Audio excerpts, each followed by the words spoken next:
fantastic to see Bowl for Your Lives partner now with Bowls Victoria. Shane and Cam doing great work in the community, getting the message out there around mental health and trying to break that stigma. There's plenty of tournaments that are associated now with Bowl for Your Lives. Make sure you check them out.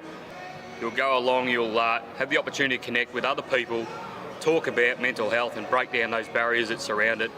Check out Bowl for Your Lives website. There's great merchandise available. Check it out. Make sure you follow the socials, look for the tournaments, and hope to see you there. Sammy, tell me why you got into bowls and why you love it so much. So the reason I took up bowls is because it's inclusive. Literally anyone can play. A mental, physical, any disability, open to all ages. There's no reason why you can't give it a go, and it's just great to be out on the green, socialising and having a good time in the competition. Yeah. Bowl for Your Lives, great campaign. What can you tell us about it? We love Bowl for Your Lives because our sport is so inclusive. Almost anyone is going to struggle with their mental health at some point. So the work that Shane and Cam are doing behind the scenes on the green with their lovely attire and everything is so important for the future of our sport. And we absolutely love the message that they're sending that, you can always reach out if you need help. So we know that everyone is going to struggle with their mental health at some point, or they know somebody that does. How do you think being on the green helps you deal with that? Because we've both been through some challenges ourselves, and I know we've spoken about it on the green. So how do you think it goes? Oh, absolutely. I think Bowls for Your Lives is a catalyst and a way of opening up the conversation. As you said, everyone has been through a story that nobody knows about and experienced mental health, either illness or conditions or just tough times in general. And when you're out on the green, it's a fun, supportive environment. You can talk about it with friends, and then you can chuck a few bowls down at the same time. It kind of takes away the awkwardness around, opening up and expressing, what you're going through and being able to work through it together as a team. We've all got each other's backs. Could not have said it better myself. Thanks, Sammy.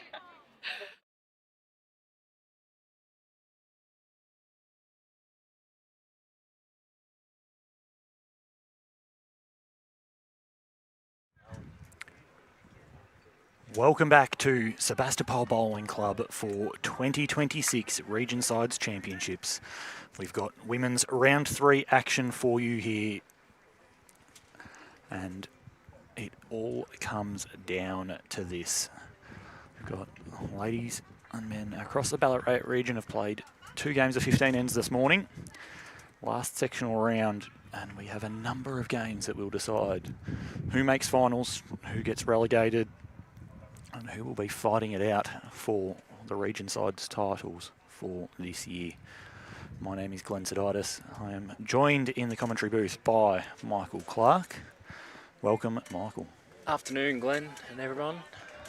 Back for some more bowls, so should be another close game, this one. Yeah, absolutely. Many wouldn't have predicted it, but this Bendigo Campaspe Goldfields side that we have matching up against West Coast here have lost both of their first games today. I know personally I'd had them tipped to not just win the section but win the overall contest, and that will not be happening. They find themselves in a fight to avoid relegation. The West Coast side that they come up against had a good win in the first game of the morning, beating Sandbelt 47-36. They then had to deal with a Goulburn Murray side that came storming back to win 44-40, leaving them at 1-1. As the section stands, there are 2 teams at 1-1. Goulburn Murray are at 2-0 and Bendigo Campaspe are at 0-2.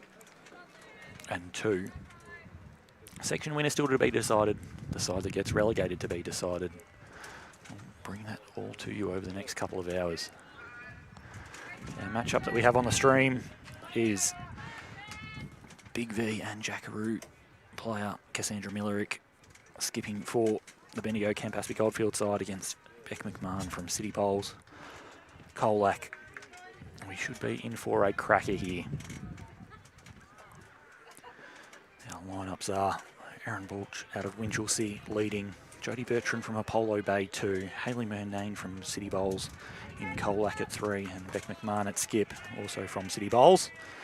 The Bendigo Campaspe Goldfield side is Pamela Hughes from Eaglehawk leading, Jenny Clough from Bendigo East at 2, Emma Simmons from Moama at 3, and of course the Cass Millerick from Moama skipping as well.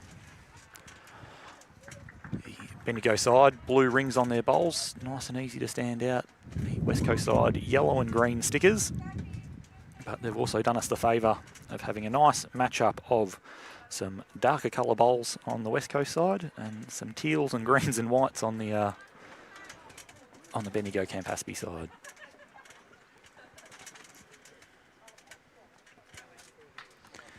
Now, this has been a tricky green to play across the day. Rather exposed on the back green here at Sebastopol. A big tin shed on the side that we're commentating from. And a wind that is swirling around. For the most part of the day, it's been into and against the wind as the games have progressed. And obviously just coming off that front green too, Glenn, so it's going to take a couple ends. Obviously I had that roll up, but sometimes it just takes that couple extra ends if you found your rhythm in the last game. Takes no ends for Emma Simmons as she heads down and tucks away the jack. Easy game. Holds on for a shot still. The blue bowl there of Jenny Clough remains number one.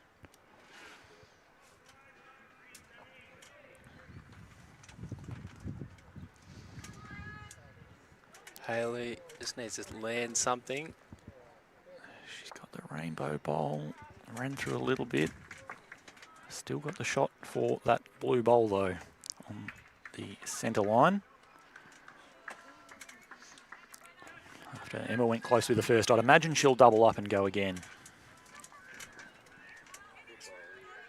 Just got to get down to purple. Trying to get down to purple. Falls over and is in for a second.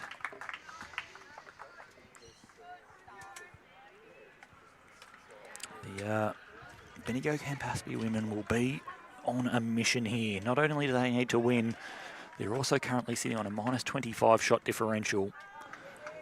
Now, the likelihood is that someone will win the Goulburn Murray versus Sandbelt match, which we also see on this green. Goulburn Murray currently 2-0, Sandbelt 1-1. But they've got some shots to make up to avoid relegation. Of course, they're the only side across both men's and women's in the entire field that has two Jackaroos in it, between Cass MILLERICK and Olivia Cartwright. Unfortunately, that top-end power hasn't been able to drag them over the line in those games today. Nice line from McMAHON here. Just a little bit hot on the pace. Isn't going to get her to drop in time, or is it? It's close. Probably just out. Doesn't change Cass's shot regardless.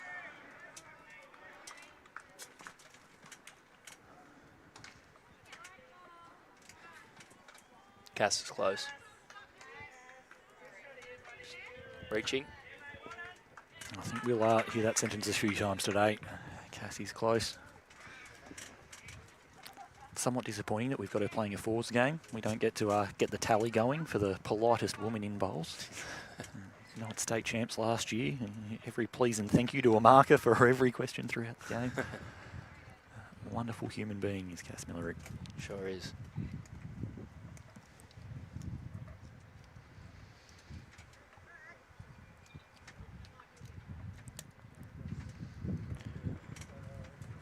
Needs to get down a bit. Played it with good weight. Oh. Still might be two and no, one is the call from Emma. Cass trying to repeat the dose. Looks a little quicker than her last.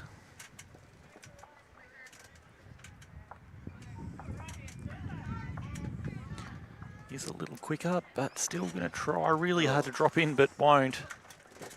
I think we might get the measuring tapes out here.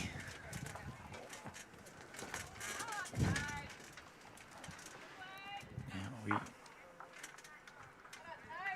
will excuse ourselves if there is anything coming through the effects mic. We do have a marquee that's rattling around in the wind here at the moment. That has been rocking throughout the day, very blustery here up at Sebastopol Bowling Club.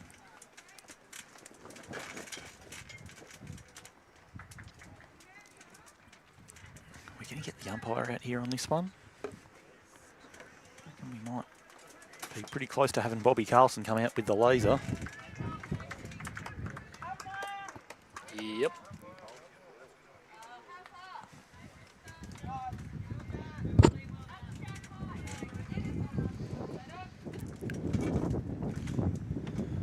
while we've got a bit of a delay in play, we'll have a bit of a chat about what else is going on across the other sections. Also at Sebastopol Bowling Club, we've got the men's section 2, which has a pseudo semi-final. Northern Gateway and Eastern Rangers, both 2-0. Whoever wins that will play in the final tomorrow. Murray Mallee and Goulburn Murray are having a relegation battle, both 0-2. Whoever loses that will be demoted to the silver tier for next year. Over at Victoria Bowls Club in the gold section as well. In the women's, O&M are 2-0 with +6 shots. Eastern Rangers are 1 win and +9 shots. And Yarra and Metro West are both in the relegation zone. Eastern Rangers will be hoping that Metro West can upset O&M and that they win and take care of business to get through themselves. In the men's section, it's incredibly tight at Victoria. Geelong on 4 points, 1 win and a draw. Yarra on 3 points with 1 win. Sandbelt on 2 points with 2 draws, and Metro West on 1 point with 1 draw. There is a world where if Sandbelt and Yarra have a draw and Metro West manage to beat Geelong, there will be 3 teams on a win and a draw, which will bring shot difference into it. In the silver tier, over at Midlands, in the men, Bendigo Campaspe Goldfields are 2-0 with a large shot differential, comfortably on top there. They are likely to go up. In the women's silver tier at Midlands, Ballarat, Highlands and Geelong are playing off a game to decide who will get through to the final and be promoted to the gold tier next year. Both those sides 2-0. Over at BMS in the men's tier, we have Ovens and Murray and on 4 points, a win and a draw against Gippsland on 2 wins, 6 points. Whoever wins that matchup will get promoted to the gold tier. Ovens and Murray look to come straight back up after getting relegated last year in that matchup. And then the tightest section of the lot is the women's section over at BMS, where all 4 sides are 1 win, 1 loss, and there's only about 10 shots separating first from fourth. So all to play for. You can track your results as they come through the BowlsLink results portal. Search BowlsLink results portal on your phone. Navigate your way to the Bowls Victoria button, find Region Sides Championship, and then press the button for live on the top of the screen. You've got matches, ladder, and live for each. That'll give you all the scores as they come through. Players live scoring on their phones here in Ballarat for the 2026 Region Sides Championships. This event is brought to us by the City of Ballarat, wonderful partners. Our 4 host venues, major host venue being Sebastopol Bowling Club, with our other venues being Victoria Bowling Club, Ballarat Memorial Sports Bowls Club and Midlands Golf Bowls. Lastly, we can't do this without support from our streaming partners, Dandenong Club and Moama Bowling Club. Right, Clarkie, I've gone through the full rundown. We're still out there umpiring with the umpire's still out there measuring. Give us your tip for this game. I think BCG, Bendigo, they'll bounce back. Are they going to do enough to cover the 25 shot differential they've got right now? Yeah, I'm not sure about that, but they'll give it every chance. So much firepower in this side. If any side can do it here, I think it would be them. As I said, I tipped them to win the whole comp at the start of the week, and it's not lining up that way. But see what happens. And just the 1 shot in the end to the MILLERICK Rink from BCG. That'll get us underway. And you know what else is really good about that? That means that our stream rink is just a little bit behind the other 2. Yep. And we're a chance of holding on for a touch longer. It's the first 2 games today. The stream rink has been the first to finish up. And with that grand total of $3.99 that you're paying to watch on Facebook and YouTube at home, we want to be able to provide you with as many bowls as we possibly can across the day.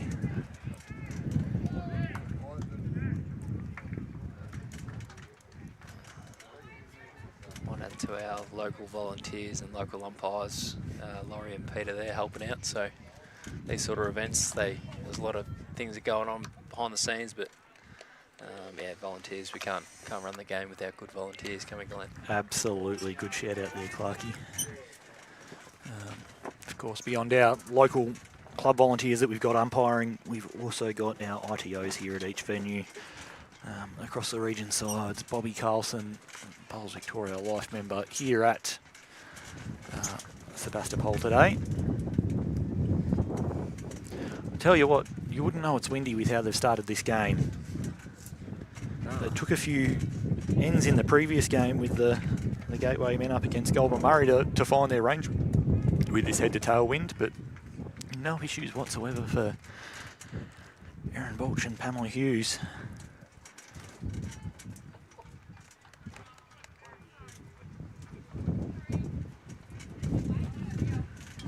Commentator curse. Yeah, I'll own that. That's all on me. Good first one though.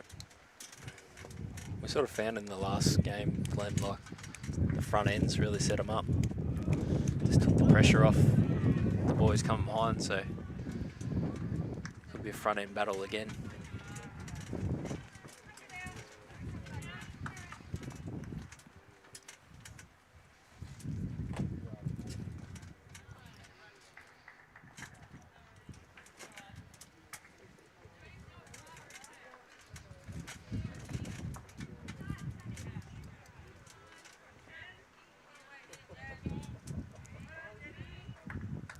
Jenny Clough with a lovely draw shot there. Yep, great 15 shot. inches behind the jack. Nicely near the centre line.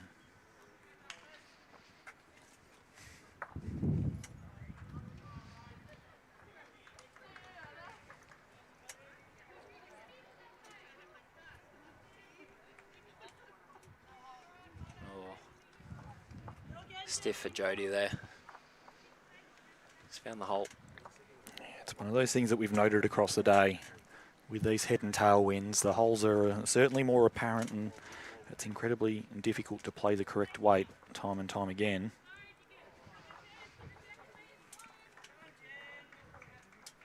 Good again here from Jenny. Inside. Piece of that to stop, settles down. Back on the line too.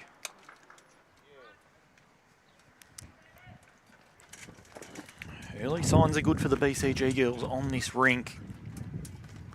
The front end have been putting plenty close. Of course, they only got the one on the first end, but it was about a four-way measure between their next three and West Coast's nearest bowl.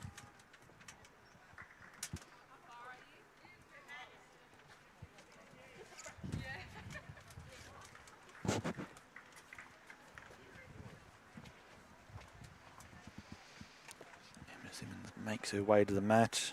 Of course, very good player in our own right. Was part of the Victorian side in the Tri-Series at Dandenong Club back in August this year. While a few of our players, including Cass MILLERICK, were away in Scotland at the time. So always on the edge of that stateside. Not a bad spot back there, back to the centre line. Matches the two West Coast bowls. Deeper on the rink.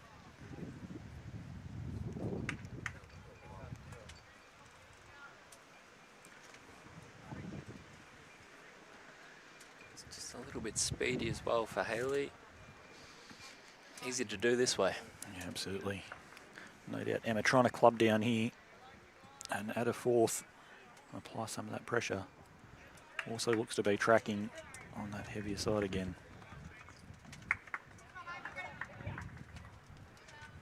Well, if we were playing respots, she'd have the tee. But they are dead ends here at the Region Sides Championships. 15 live ends, unless we get to the bell with the time limit.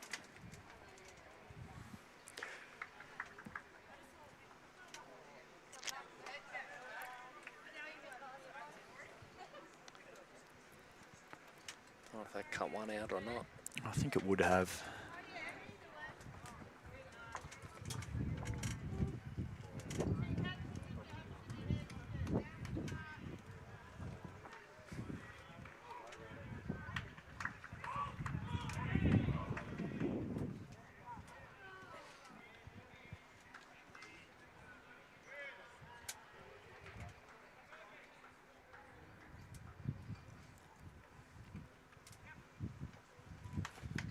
Just needs the pedal. He didn't quite get that ride home against the breeze there.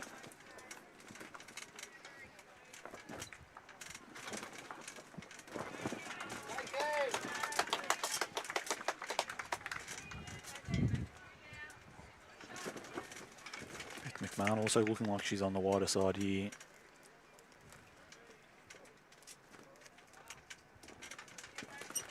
Weight's pretty good, only a bowl or two in front.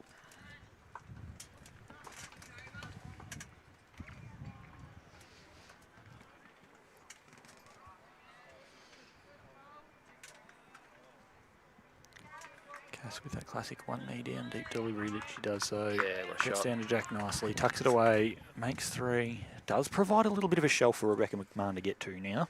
Yep. Gonna negotiate teal bowl on the way in. But yeah, clear that. It's just a matter of what weight she wants to play it with. Well, Jack, a few feet down the line, doesn't hurt either. Has the rainbow-coloured bowl of Jodie Bertram there. One of the purple, that purple bowl that he's just behind as well. Belongs to her teammate, Hayley Murnane.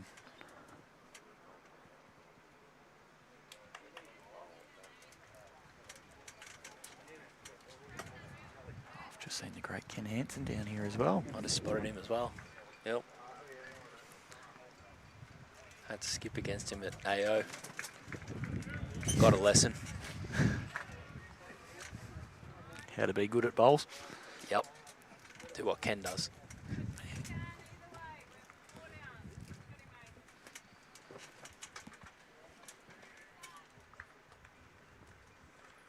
Searching weight.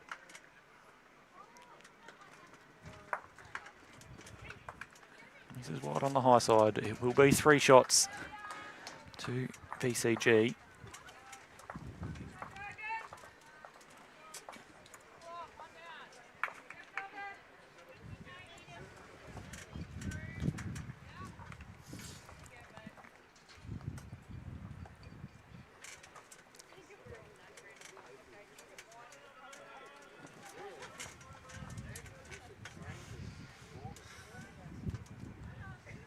Strong start, however, from West Coast across the green. They've won both ends on the other 2 rinks, while they have dropped both of the first ends here on the stream rink.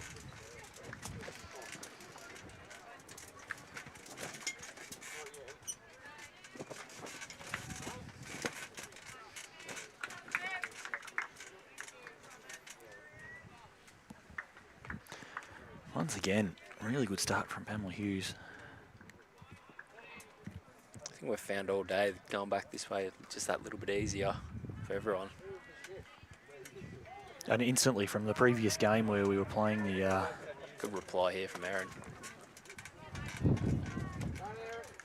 playing that short length in the previous game, these ladies have decided to go straight towards the T-to-T areas.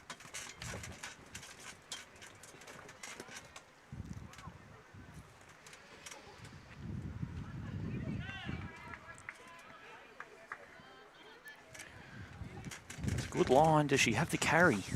Got to run. What a response. Almost. It's a really good leads bowl, that one. Plenty of players get stuck in the trap of overplaying that, sit the bowl, trail the jack in the ditch, and end up missing, 3 or 4 feet by. To just trust that you're going to get up there, build ahead, give another one in the area, give your 2 some more options that they can play aggressively. Oh, look at this. Okay. Time to get serious, I think. That must be a fun game to play. Don't know that game? Don't know that game. Never played it yourself? That's pretty good.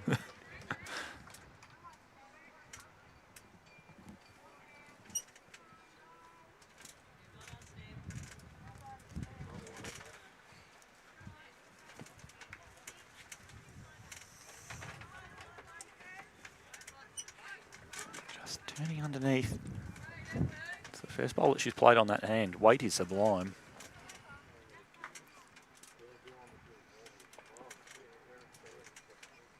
Anything behind here for Jody's going to be a good shot.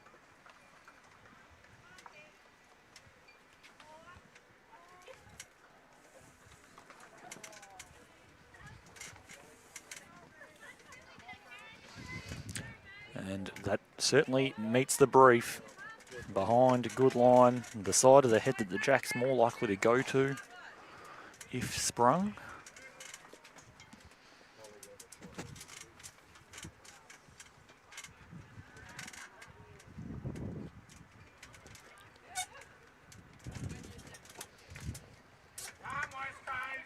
Once again, going to cross the head underneath. A nice and positive weight. Just trickles into the ditch. Rebecca McMahon now calling the side to keep loading up behind. It's the advantage when your lead gets on it like that. You can just start covering and protecting, and oftentimes find yourself getting a number out of that position. Good memory. Very good. But again, nothing wrong with having 2 bowls there. They're the only side with bowls past the jack.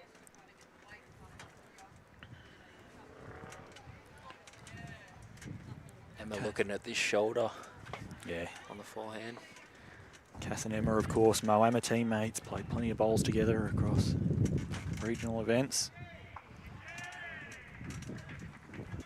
Definitely Know each other well, have that shorthand. makes a big difference in these sort of games, I think. I think you look across all the sides, across every section, men's and women's, gold and silver. There are a lot of teams that have chosen rinks with 3 or 4 players from one club together, and then another rink with 2 players from one club as a front end pairing and another 2 from the same club as a back end pairing. Keeping those relationships close and trying to take the benefit out of that shorthand and maximising those relationships of people that know each other well.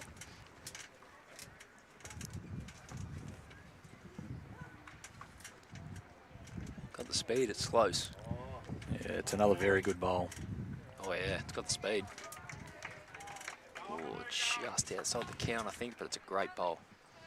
I think it demonstrates how good that second bowl of Pamela's was to just draw up onto that purple shot there. Yeah, you called it. It's a bowl that's really hard to remove from the head if you're West Coast right now. And it means that while, yes, they're able to try to set up the head for a number behind, they're also somewhat left going, we're dominating this head, but we're only ever getting 2 out of it. Yes, yep.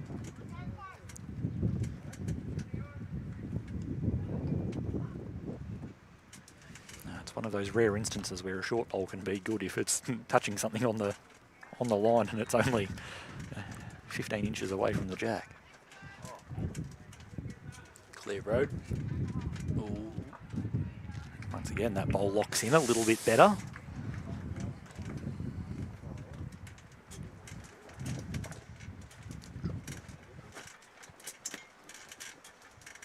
Cass going to have a bit of a look and decide whether that bowl behind or that front bowl is in or not. Tough spot for Cass, this head. Yeah. If I'm Cass at this point, I'm almost just trying to play the jack backhand draw. Open hand, draw shot. You might get second out of it. Yeah. If you put another one in the area, then so be it. It's only 2 down. You've got a 4-zip lead to start the rink off. You might fatten it up and make it easy with the next one. Or if she does happen to go beyond, then she finally gives them one of those bowls past the jack that they don't currently have. Yes. While trying to draw it.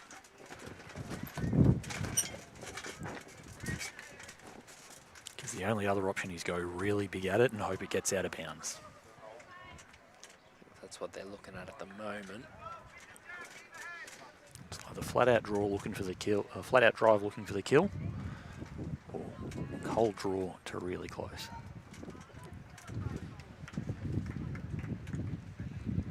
Which one are you playing, Clarkie? Oh, I can't drive, so... Well, I can't draw either, so... What's that leave me with? Cross your fingers and hope. Pray.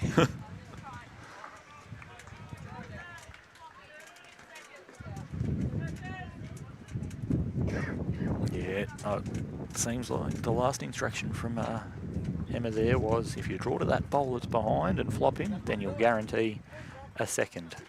So I think she means a third there, but regardless, gives them something to play with behind the jack. First part's good. Needs to hurry a bit. Yep. If she can niggle in off that, that might give them something else to play with. Oof.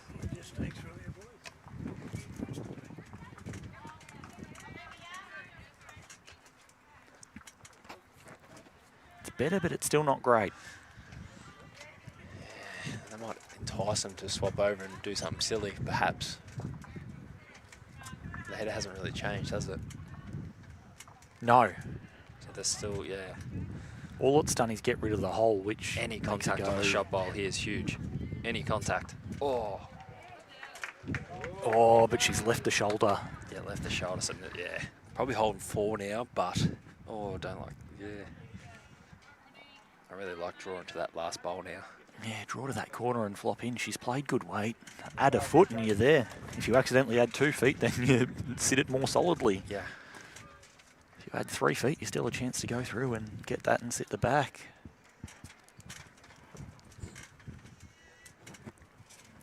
Be interesting to see what weight she's going to play if she's playing this on that forehand side.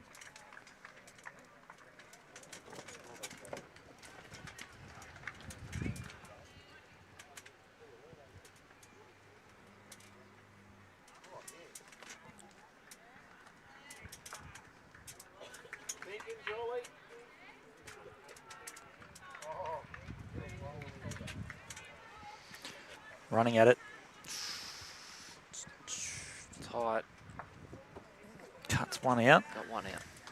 But Rebecca McMahon with a chance to go back and play it again. And if she wants to get aggressive at it, she can turn over through that purple bowl.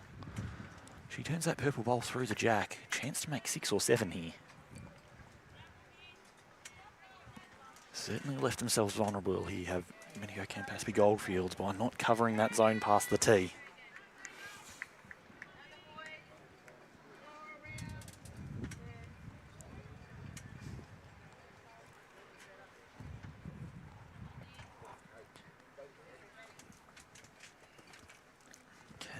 McMahon play the shot.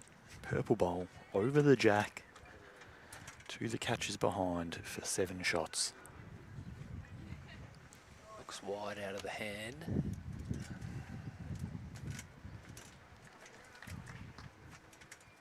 It's a really nice weight for that shot. Beautiful Just weight. never got down. Yep, that was the weight to play with.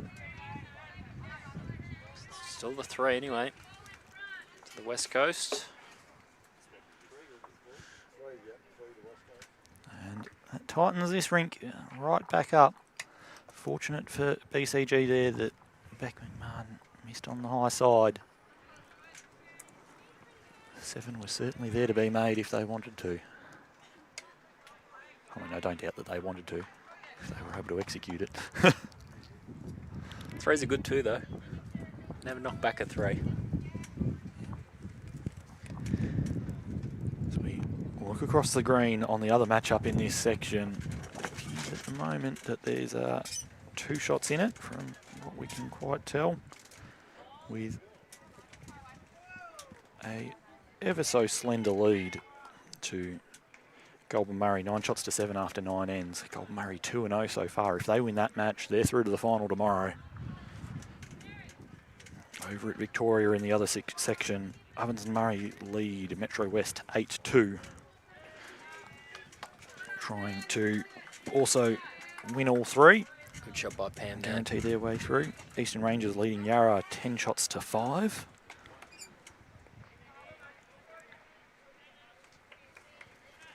In the silver tier games in the women's side of things, Northern Gateway lead Wimmera 14-5 after 9 ends. Strzelecki 11, Murray Mallee 6 after 8. Ballarat Highlands 19, Geelong 9 in a matchup that decides who goes through to the final tomorrow in that section and gets promotion to the gold tier. And Mornington Peninsula are 16, Gippsland are 9.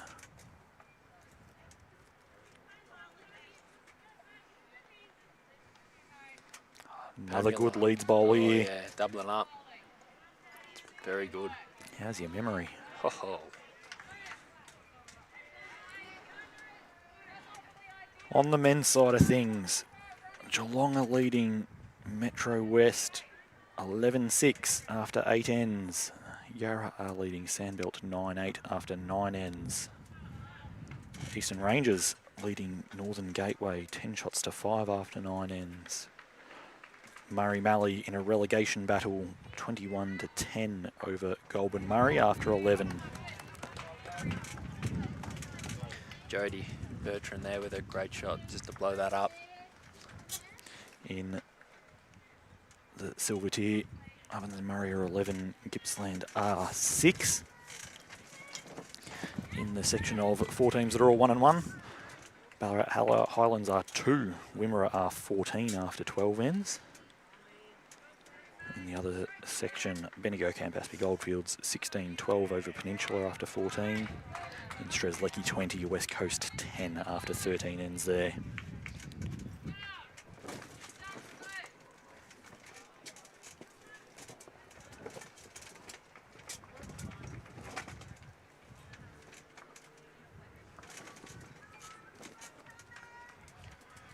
Back on the draw now, Jody. Had a great first shot just to change his head up. Just got to run it out.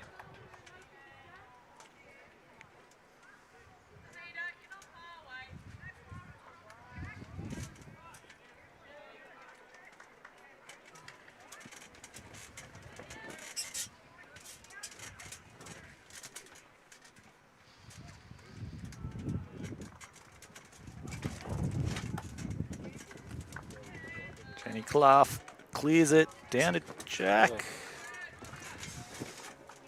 Not quite, but great home.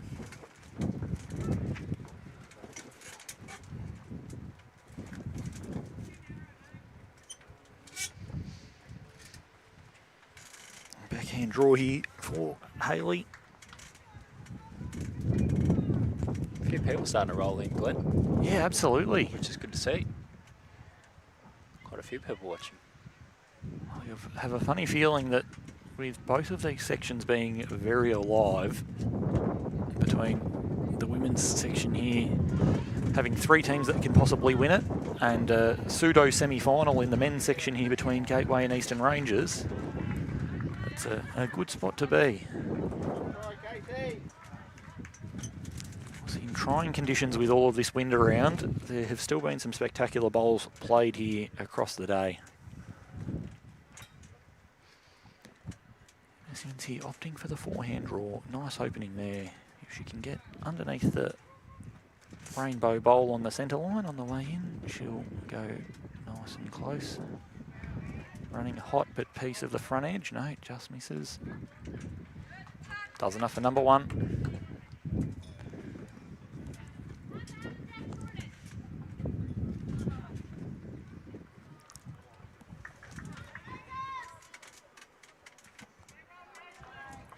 Haley looking to correct, but it's going to miss outside and deep.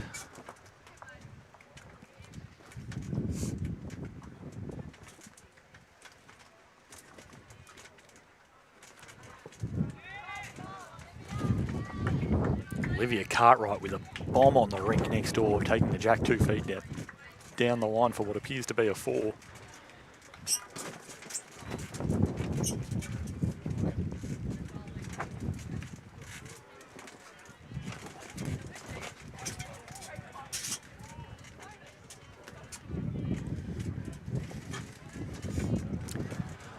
Always looks so relaxed, does Cass MILLERICK. Just walked past us. Quick little smile on her way through. High five over for Liv as she's walking back to pick her bowls. Big laugh. Not stressed at all. And that shot from Olivia Cartwright made 5 on her ring. So after being down 5-zip to start the game, just like that, their rink is back all square.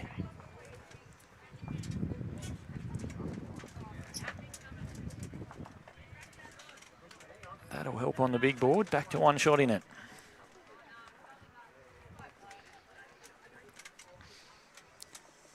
Backhand draw for Cass. Anything that gets under the purple bowl will go fairly close to adding another. Might crash. Might crash. Gets the blue, that's okay. That belongs to them.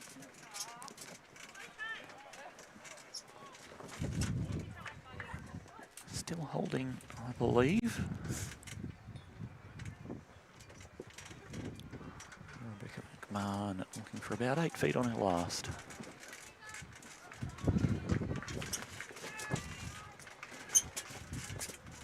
Bit of weight. Rainbow over once or twice. Wobble and run. Done enough for one.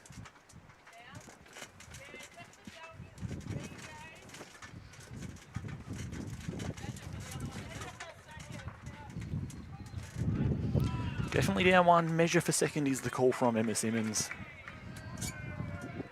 Searching weight through the purple bowl or down to Jack. They've got Emma's bowl passed. They've got one of Jenny Clough's bowls passed. If the Jack gets moving. It's close. Jack? Just slid underneath. A little straightener off that rainbow bowl would have been wonderful. It's going to be 1 and a look to West Coast.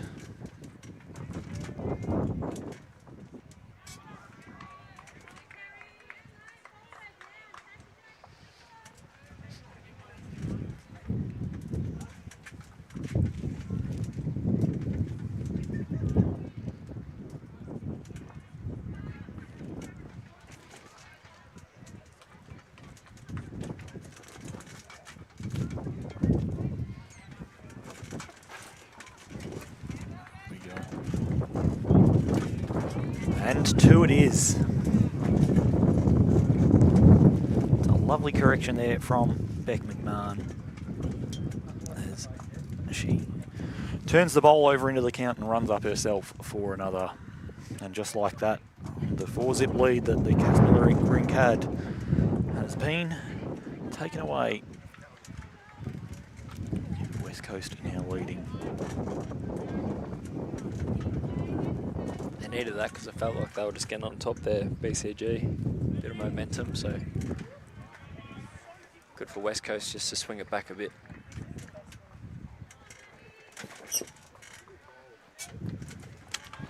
And that's a good start.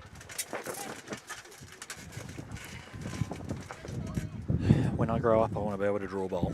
Yeah. Teach me.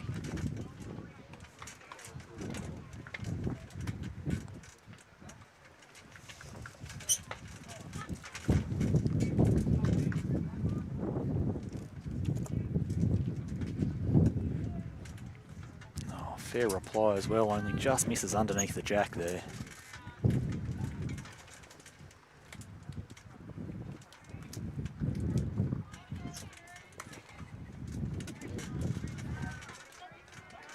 Afternoon to Rowdy and also Brendan Elliott. I've had a bit of trouble with the comments today, so I have to check them manually every now and again, but afternoon to you two gents.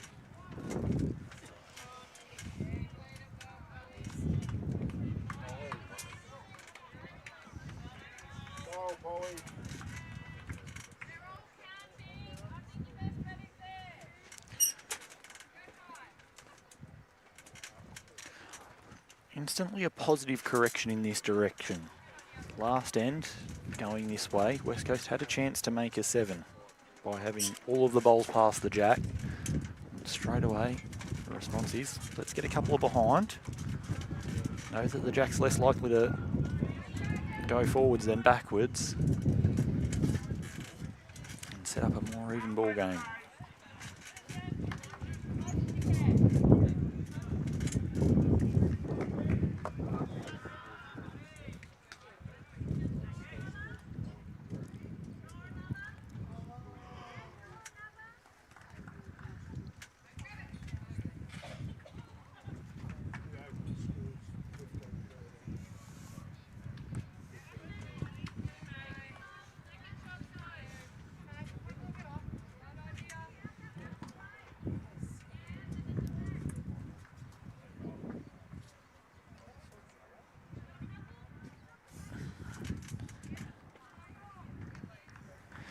If you like tight games, 5-4 on the stream rink, 5-5 on the rink next door, and 5-4 on the far end. We're due a close one on the stream rink, surely. Both sides keeping each other honest to start this match-up off.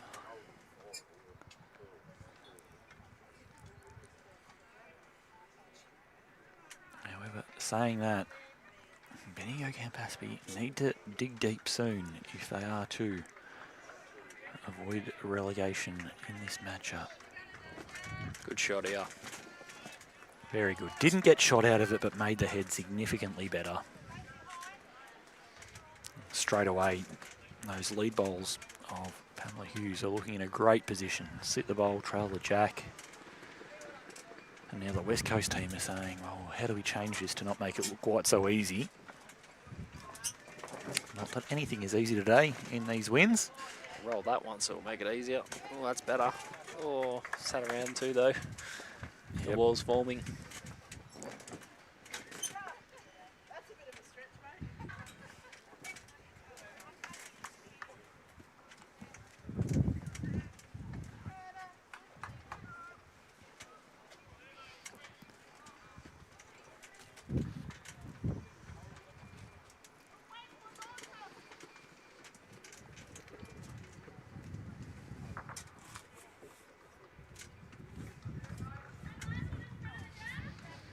To slow down a fraction, Emma, here, I think. Had her hand, she just motioned for it to slow a little bit.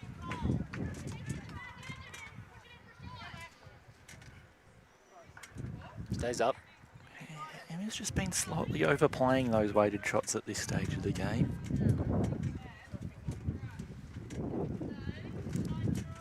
She's finished through probably a good 4 yards there, and a metre of weight does the job really well.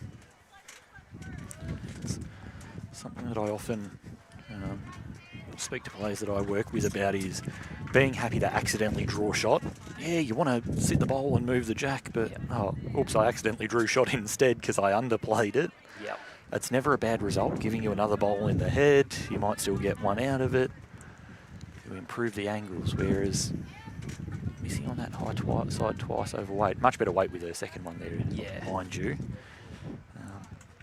You're not really ever giving yourself a chance to change the head or to set it up better for your teammates to come after you.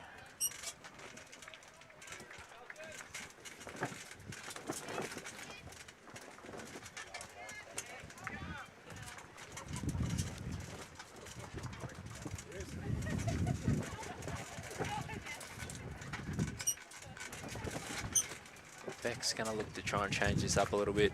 Probably try and turn those bowls over, get them back onto the line a bit. Yeah, absolutely. Get rid of that shelf somehow. Even if she trails it herself, you know, one bowl and a jack in open space with a 1 foot gap is better than the width of that head and target right now.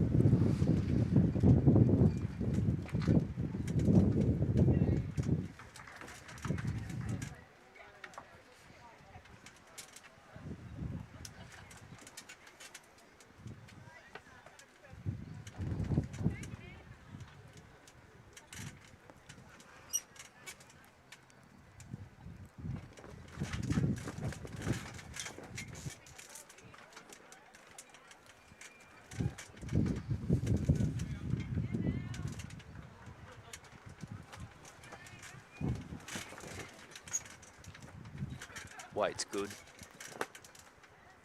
she going to get there? Maybe not. Needs Good. to push. I went early.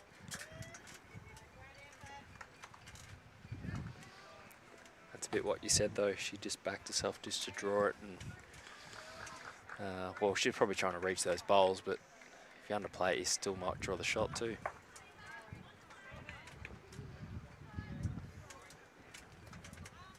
And what she's also done by just trying to play draw rate is remove any risk of chipping your own bowl out.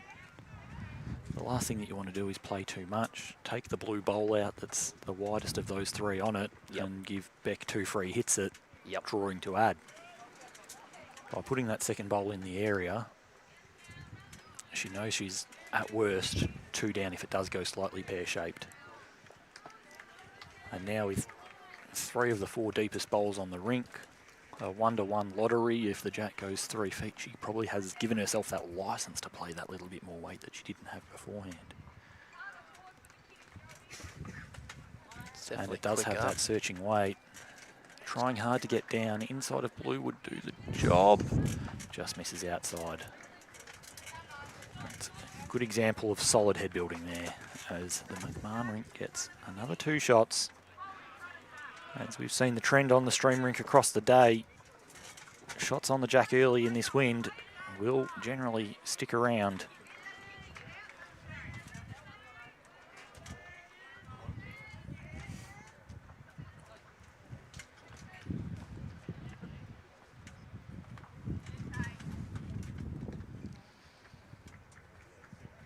Sticking with these longer ends. Yeah, about a 3/4 length. Matt's close to the top of the line, but Jack's up only a foot shy of the tee. Matt is probably up a little bit, yeah.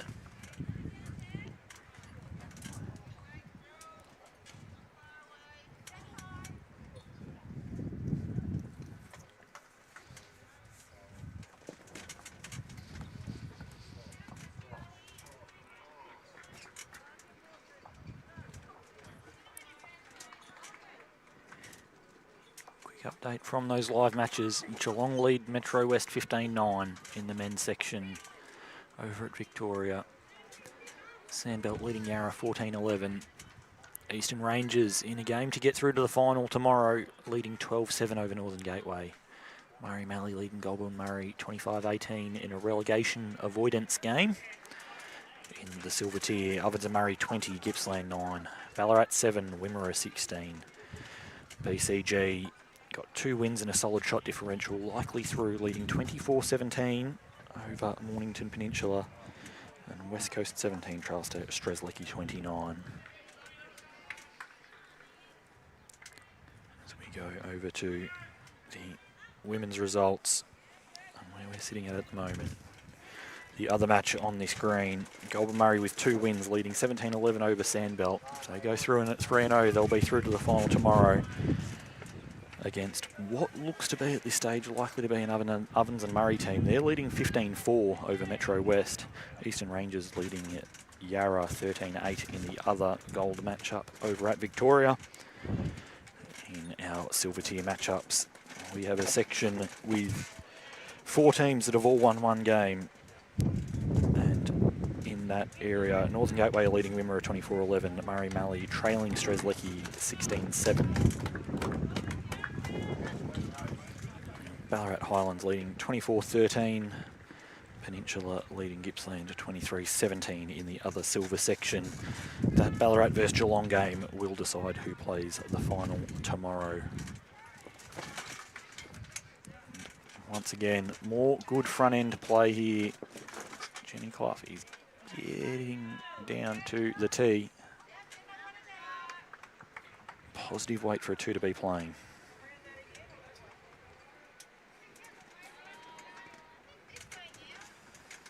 Jody looking to double up here. First one was really good. It's a bit quicker, but if it lands something, it's good.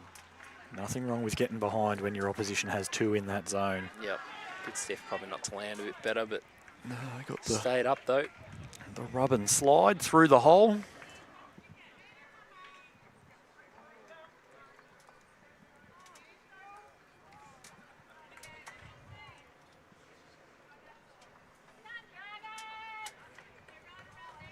Just hanging out a bit, that one.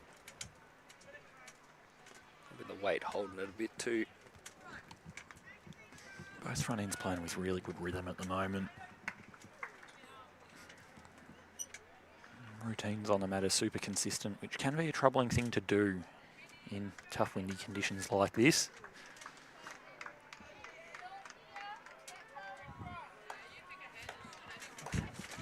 Haley draws another.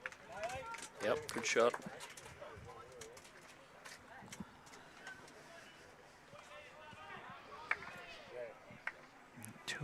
Two to 2.5 feet beyond the jack.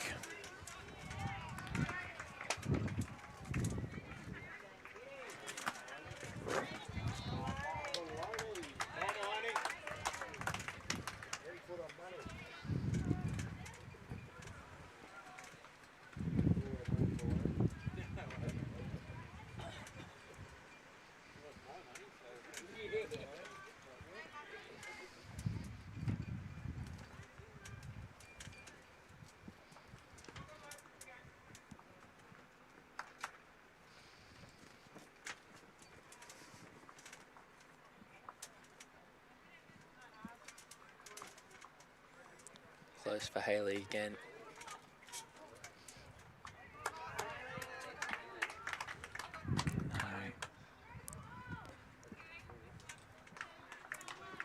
Let me just get the scoreboard working properly there. Casey Lee Sheardon didn't pick up a 6, her total went to 6. And Simmons close here. Just need to sit for something now. It's not wasted there. It's just another example there. What we've said so far, just being a couple feet heavy on some of those shots she's played well down. She was realistically splitting halfway between the tee and the ditch there, and just getting the tee would have been the right way where she would have turned onto the jack or sat the bowl.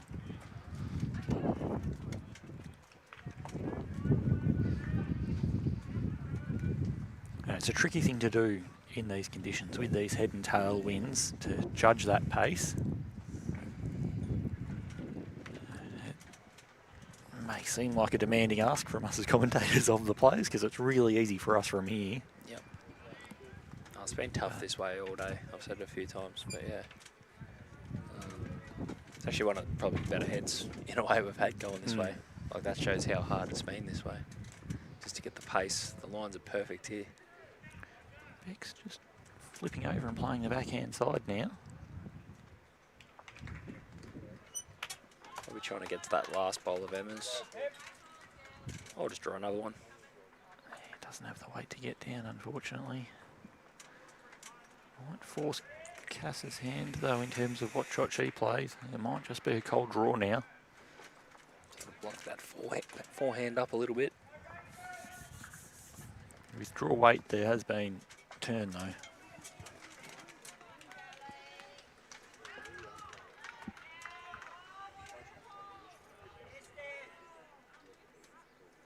Yep, back in her draw in. Throw it harder than that is the call from Cass. I think she said it all there. Still smiling though. Death, taxes, and.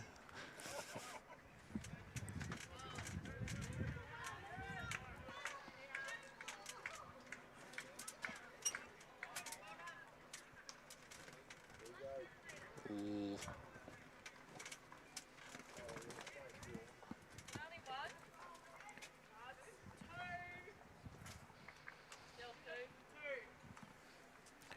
Still 2 shots. Must be that perv one on the line at the back, the second shot. Yep. She's sent it more than the last, that's for sure. Line's good too. Gotta run. Oh, that was tracking. Another one of those situations where the wind had just died down and it might have done so at a bad time. Another 2 shots to the McMAHON Rink. That's 4 ends in a row. And after an initial 4-zip start to the MILLERICK Rink, suddenly they trail by 5.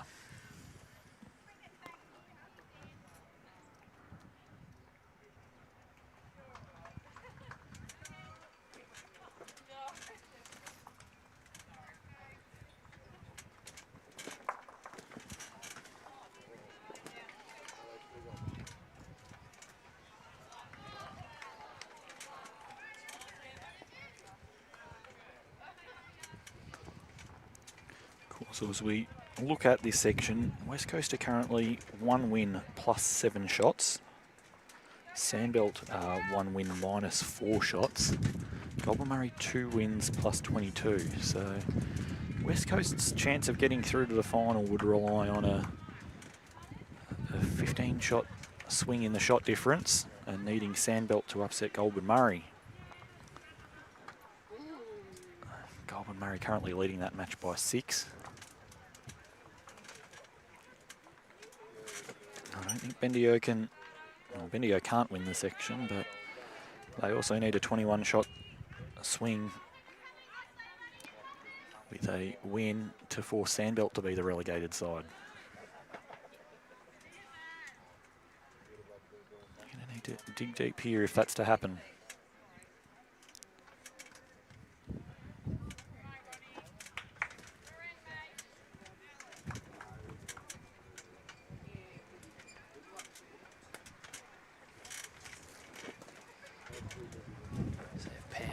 the weight, get the pressure on early. We've got some running repairs going here as well. Yeah. Boleswick president, Pat Tran, do it all, helping Emma Simmons on the side of the green. Looks like she might have some blisters or something like that going on. Got the shoe off. Never fun, the old blisters.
Just ducking under there, Jody.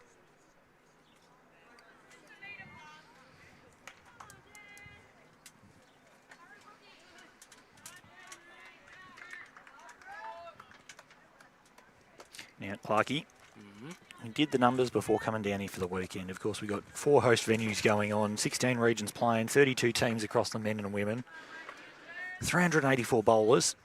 How many clubs are represented at the region sides this year? Oof.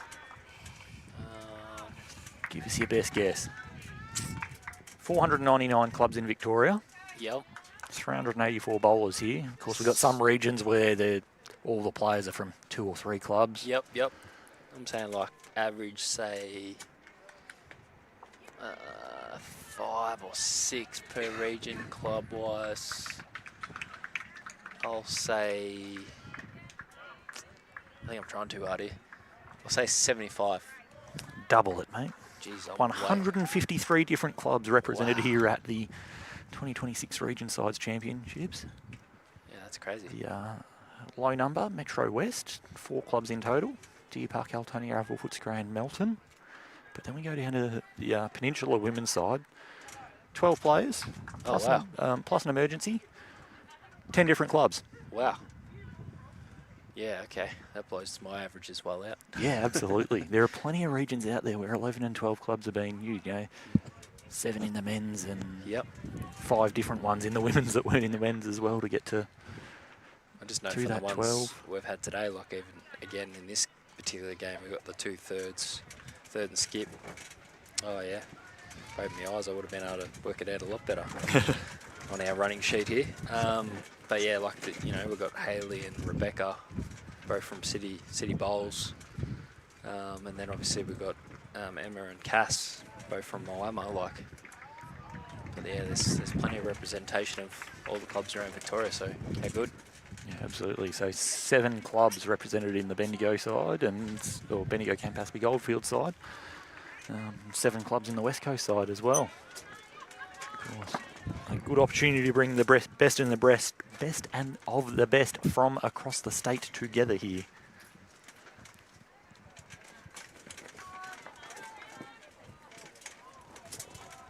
Stays up. Oh, that was a great effort by Emma. Just fell in.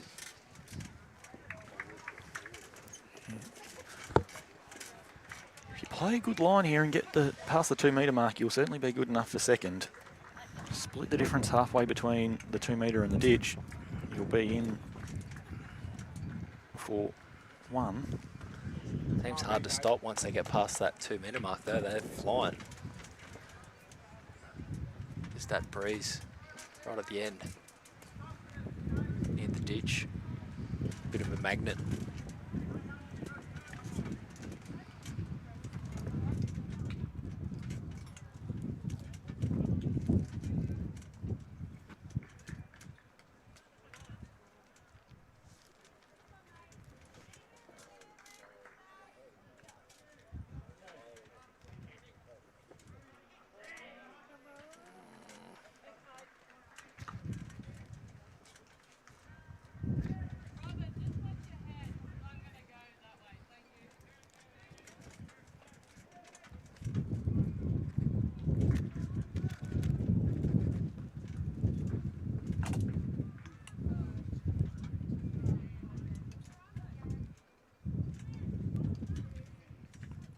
Cass just needs to stay up here, but not going to do it.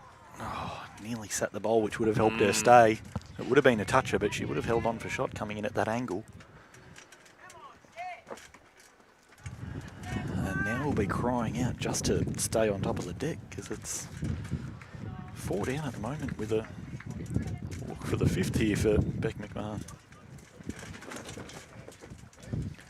Also looks a little bit on the hot side. Jack in the pit. Oh, it's pretty good. What would I know? No idea. So much for hot. No idea. What a shot from Beck McMahon. Very good bowl.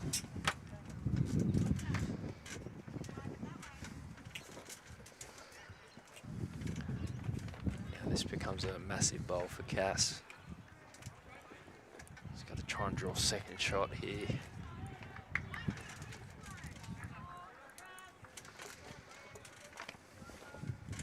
Make the correction.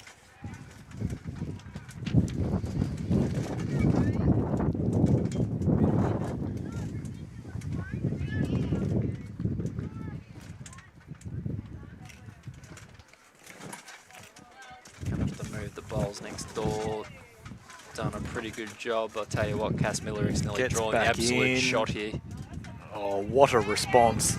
It's a great bowl. Cuts it back to 1 after being 5 down.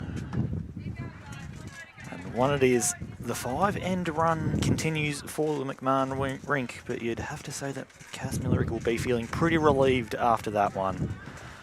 On that note, we're coming up to the halfway mark of the game. I'm going to say thank you to Michael Clark for being here throughout the day on commentary with us, and welcome in Bowls Victoria President Pat Tran.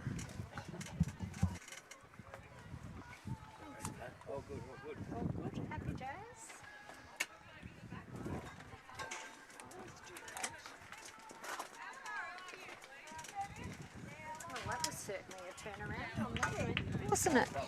A turnaround on that end. Yeah, absolutely. Great bowl there from Cass. Well, then. Now I think we might be waiting for the umpire to come in on the 21 metres of the jack while we get settled here. Right.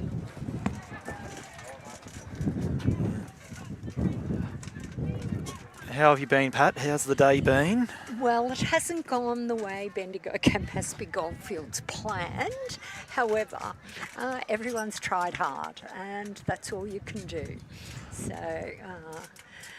yeah, it's how it is. Yeah, if they can find a way to dig deep here, they are still a chance. Well, Goulburn Murray are currently leading Sandbelt Ladies by 11 shots. Yes. They need a 15-shot swing and a win in this match to hang stay in. up. But certainly not what many predicted. No. I know I'd tipped the Bendigo Ladies to win the entire thing, let alone just the section.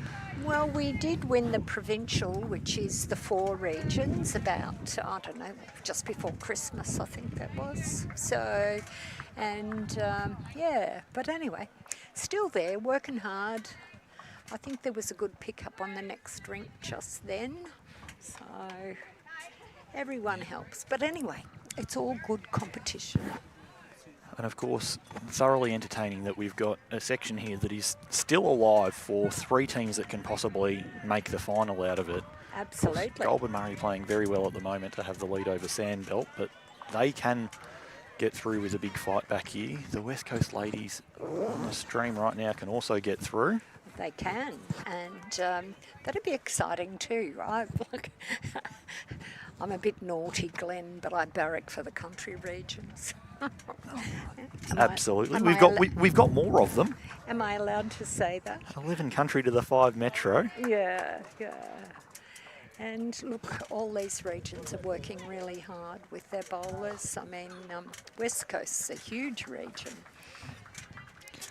Yeah, they've got the 3 playing areas as well. No, they've got 4, haven't they? No, West Coast's just the 3. They've got the Far Western, which is the sort of Portland area. You've got I can't remember exactly what it's called, but there might be Western, which is Warrnambool and through there, and then you've got the Corangamite area as well. Right, okay, I stand corrected. Yeah, the Far Western, even each of those playing areas are very big. So Wimmera have got 4, and I believe Murray Mallee have got 4 as well. Yeah, so But I just played this game with Clarkey. We've got 4 host clubs here, 16 regions, 32 teams, 384 bowlers. How many clubs are represented at this region sides this year? well, I actually did look at some of the teams when they were on the BV Facebook. I loved how they were all presented, and I was counting clubs for some of them because some had quite a few clubs and some others not so many. Yeah, the lowest that we've seen is Yarra's men's are just 2 teams, Bundoora and MCC. Really? But then the most that we've got is the Peninsula Women, who've got 10 different clubs represented across their side. Right. 153 clubs across the state have a player here this weekend. Well, it's pretty bloomin' good. Absolutely. We've got 499 clubs, so to have 150 out of best part of 500 is very good. Just goes to show that you can find talent absolutely anywhere. And also that everyone has a chance. Everyone is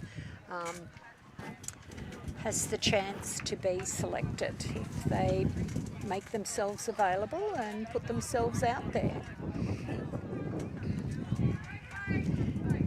This West Coast Rink is played really well. They've had, what, 2 good wins already? Yes.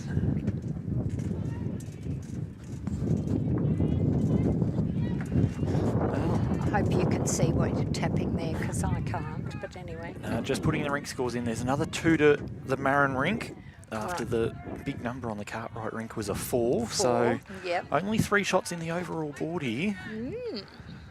Again, BCG looking to get on top. And yes,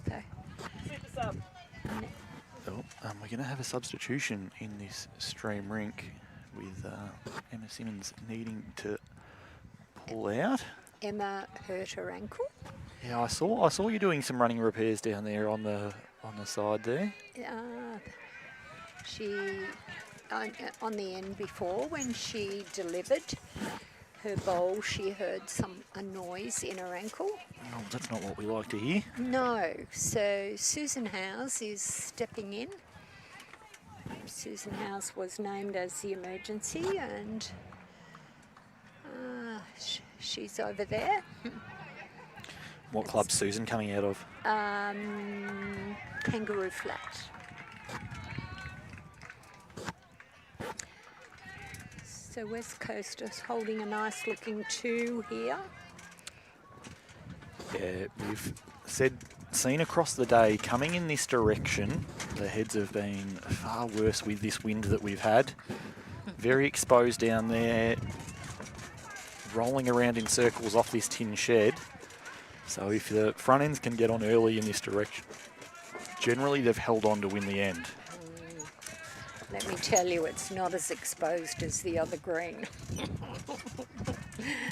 But it is the most exposed part of this green. You've got the green behind in the direction that they're playing towards at the moment, as well as the open space of the dome in that corner. So There plenty is of a space going lovely through. bowl. That works well. Yeah, a lovely bowl. Once again, this McMahon Rink on a 5-end run are now setting themselves up very well to make that 6.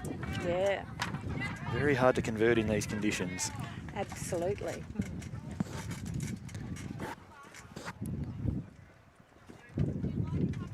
Susan's come in with a mid-blue coloured bowl. Let me note that down so I can keep an idea of what's going across the heads. We were commenting before that the teams had done a wonderful job of separating the colours for the stream perfectly. We've got 2 sets of purple bowls, a dark blue for Beck McMahon, and then the rainbow's nice and easy to see, and then teals and light greens throughout for the BCG, Bendigo yeah. side, which made it really easy to look at. Oh, look, we've got to look after the commentators. That's That's so what I'm saying. just so important. We've been fortunate again with a good sticker match-up here. Yep. The yellow of the West Coast stands out quite nicely. Talking about that in the last game when Northern Gateway were on and had the bright pink stickers that you can see from space. Yes, well, But that helps us. That's why Bendigo Campaspe Goldfields went with the plain sticker this year to help see which bowls which.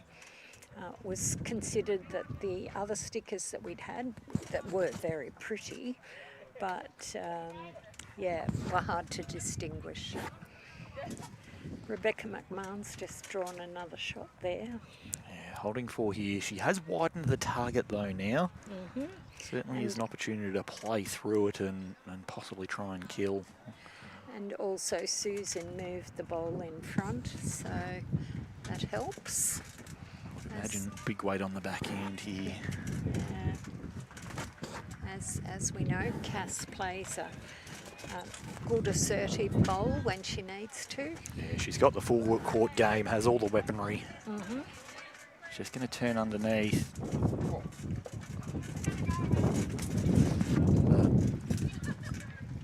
But it can be hard to play those shots in these conditions. That wind really is hooping through at the moment.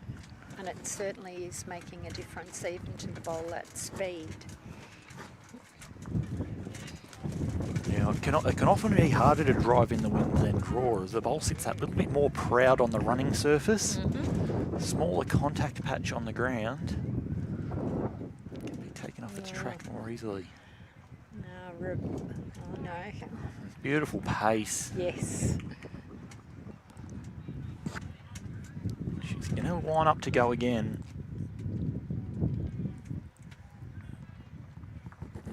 Looks to be on a better start line. But it's not bending. Gets her own bowl. Oh, wow. Not what she called for. Puts up the hand in apology. And it's just the one down. Far better than the 5 it was beforehand. Yes, one is much more user-friendly. You'd feel a little bit hard done by if you're West Coast in that situation.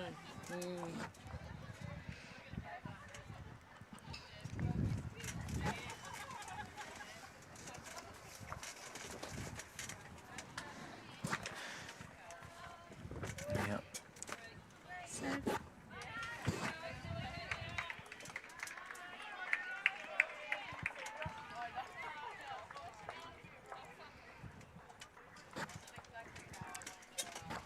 So Bendigo picked up a couple on the next rink. So Cass only losing a 1 it certainly makes a difference to the overall. If it had been a 4, it may have been a different story. Must have been 3 over there to get them up to 12. It's the thing about sides bowls. He's constantly trying to cover each other, match each other. I know that the first stream this morning, it was one rink up by 11 or 12, but another down by the same amount. That's right, it makes a difference. Just trying to find that way to balance each other out and put yourselves in a position to succeed. And another one to Taylor Marin as well. Yes, you need to be looking at the big board. And the West Coast girls have been managing the big board over there in the corner, doing it very well. Well, sure enough, that big board is all tied up at 24 apiece after 24 or 45 ends, of course. 15 ends per rink here today. The shortened version because of the weather. Yeah. We'll jump in and get some more live scores as we're here. The other match in this section, Sandbelt have fought some shots back. They were 11 down not too long ago. Now they only trail 21-25 to Goulburn Murray after 23 ends. In the other gold section, Ovens and Murray lead by 17, 28-11 after 23 ends. They are a strong likelihood to be playing in tomorrow's final. Yarra 22, Eastern Rangers 25 after 22 ends. In the silver side of the women's, we have West Coast and BCG, sorry, that's this game here. We have Northern Gateway and Wimmera. Northern Gateway 33, Wimmera 22 after 24 ends. Strzelecki 26, Murray Mallee 14 after 22. Ballarat Highlands 29, Geelong 25 after 30 ends. Winner of that gets promotion to gold next year and will play in the final. And Gippsland 30, Mornington Peninsula 23 after 31 ends. Of course, you can find all these results at the BowlsLink results portal. Search BowlsLink results portal, click on Bowls Victoria, find your way to the Region Sides Championship button. What a bowl from Jenny Clough there. Jenny Clough from Bendigo East just put down an absolute ripper. You know, she's an interesting character. She does the rolling on of the greens at Bendigo East. Oh, very good. Beautiful greens, of course, where we host our state championships. Yes, and she's one of the people that works the greens. It's a good bowl. It's just sliding into the ditch.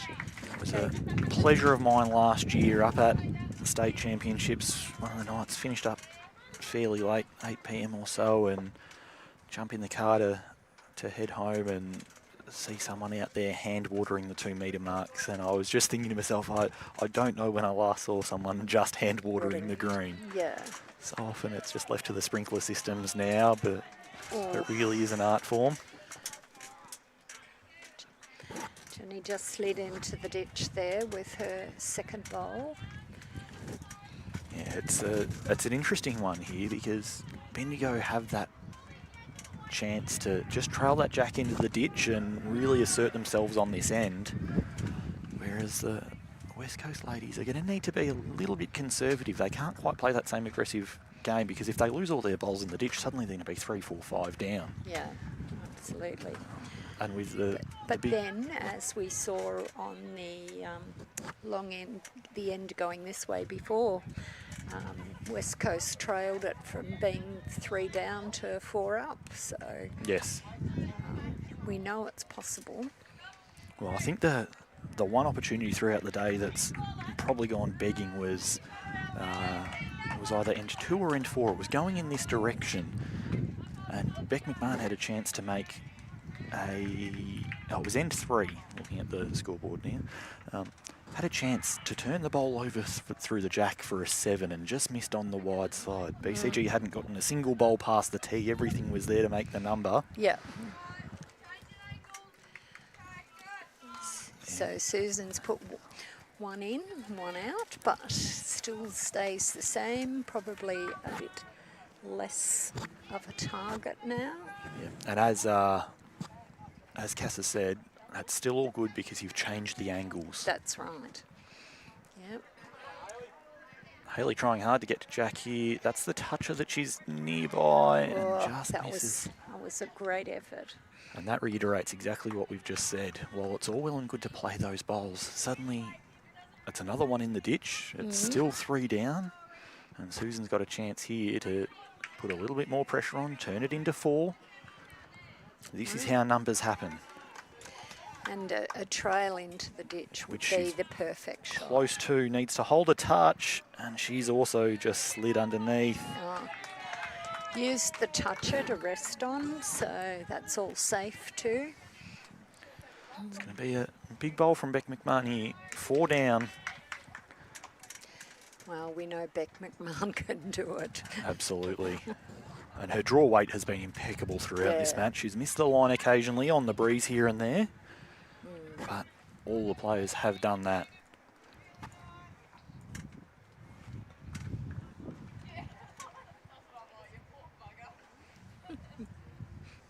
Plenty of laughter on the banks. That's what we like to hear. Mick and I were talking about it before. One thing that you're guaranteed when Cass is on your rink, that there's always going to be good vibes. There's going to be smiles. She's the most relaxed bowler I've ever seen. 4 down at the head and was just calmly walking down the end, picks up her bowl, gives a high five to Liv next door. Yep. Always relaxed, always happy. The politest player in bowls. Beck not far away here, but just a little bit hot on the pace. Yeah. Missing on the high side. But a solid sighter. Certainly, first bowl, you learn a lot. Well, the top bowlers all adjust so well. I'm somewhat surprised that she did play that backhand side. I thought the forehand, if she gets under the teal bowl. She knows she's cutting one out. Can land any of the 3 bowls in the target. Would probably create more, have more options to land on. Yeah. Which when you're trying to reduce is more what you're looking at. It's harder to get the absolute, but... That's right. Second shot's a might good make shot in this situation. Yeah, absolutely. Again, if she is to miss here, then all she's doing is giving Cass a free hit at adding a 5th in. Big bowl here. It's a better track than her last. Needs to clear that. Gets caught on the front. Here we go. Cass MILLERICK looking to draw a 5th rink. Big smile on BV President Pat Tram's face as she's there barracking for BCG. I'm doing it silently. Needs to find the gap. Needs to find a gap. Has done so. Going to be interesting to see whether she beats that rainbow bowl out there, but I'd favour that she would. I think she would, but that's why the thirds are up there checking it, and you and I are on the side talking. And it's a handful. It is a 5. Just like that. Bendigo back in front on the big board. In a must-win game to avoid relegation.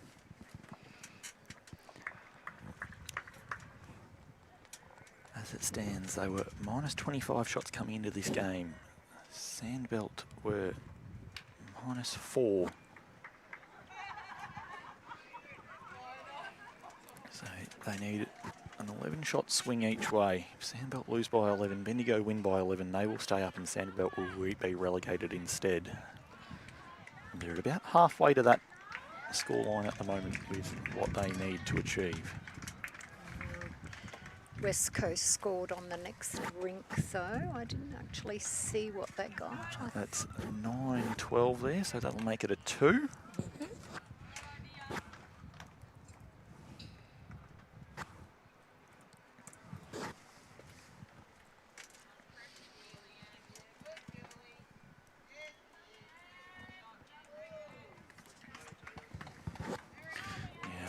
Did the around the grounds on the ladies in the last front end play. We'll do the same for the men's here. In the games here at Sebastopol, Northern Gateway have come back now, leading 20-19 over Eastern Rangers. Winner of that will play in tomorrow's gold final.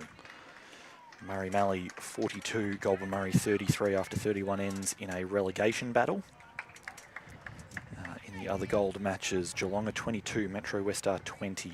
Sandbelt are 24, Yarra are 19. Very tight section there, plenty of things that could mix up to decide who gets through that section. In the silver tier, Ovens and Murray and Gippsland are tied at 29 apiece after 27 ends. Gippsland 2-0 for the day, so trying to win the third and get through to the silver tier final and promotion to gold next year. Ballarat Highlands are 17, Wimmera are 29 after 31. Bendigo 34, Mornington 29 after 33 ends in the men's silver tier. And West Coast 24, Strzelecki 42 after 32 ends.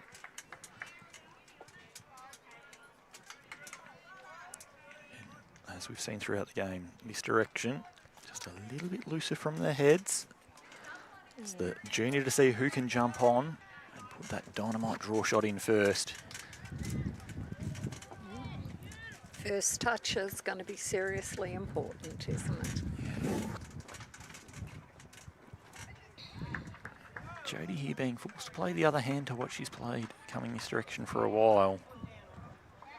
But changes over with aplomb. Yes, certainly got the line. Apollo Bay aplomb.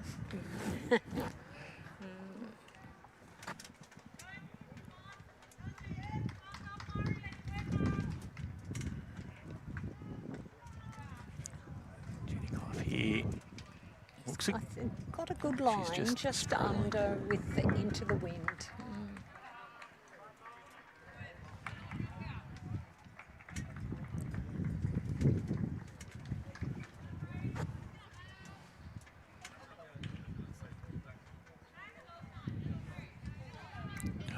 must have been a number over on the Sandbelt Goulburn Murray rink. That margin has pushed out to 11 now, helping your BCG girls out. Yes, well, it's a bit of a team effort, isn't it? It's always the nervous part in any bowls game when you go, oh, we need this to happen, and that result over there to go our way too. Certainly, yes. It's not just one thing, lots of things. It's, something that we see a lot in our sport is the balance of control. I've got the last bowl, I can decide how this ends, as opposed to, oh, they drew the shot with the last bowl, there was nothing I could do about it. Certainly, always food for thought, isn't it? And when you've got experienced players like both Cass and Rebecca, then the last bowl does become seriously important, doesn't it? Yeah, 100%.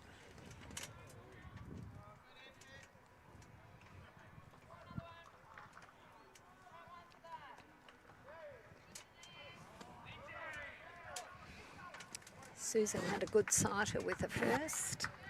Let's see what she can do with this one.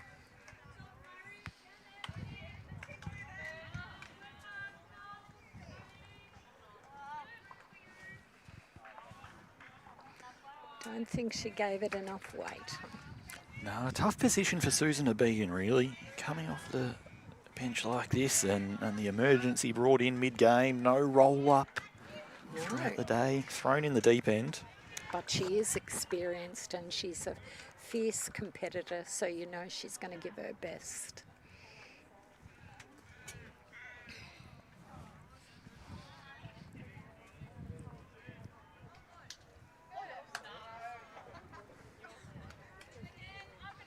Once again, all positivity from Cass MILLERICK.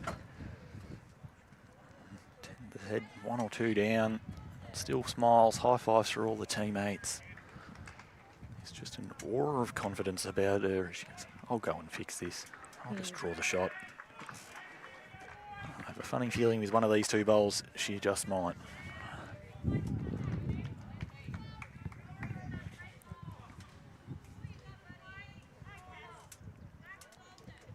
Susan likes it on the way in. It's a good track. Needs to get down to Jack. Oh. Gets a tiny touch on it, I believe. Maybe didn't flick it. Gave herself every chance, though. Absolutely. And Rebecca will be looking to add here.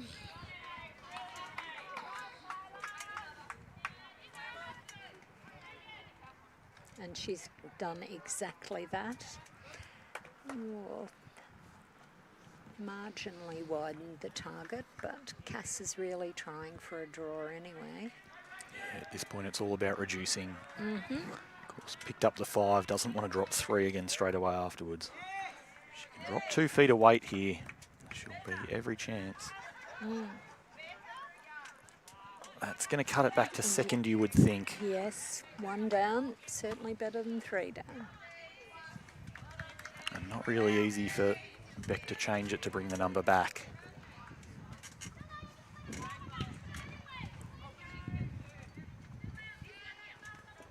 Doesn't appear to have quite as much on it. She's played that cautiously. Yes.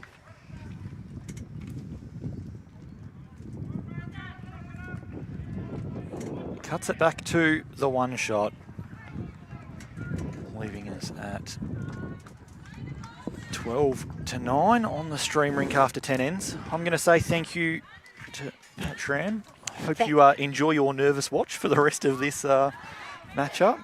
Thank you, Glenn. I love commentating with you. You always make me think, which can be a concern sometimes. I was going to say that's a scary thought. Thanks, Pat. Thank you. Good job.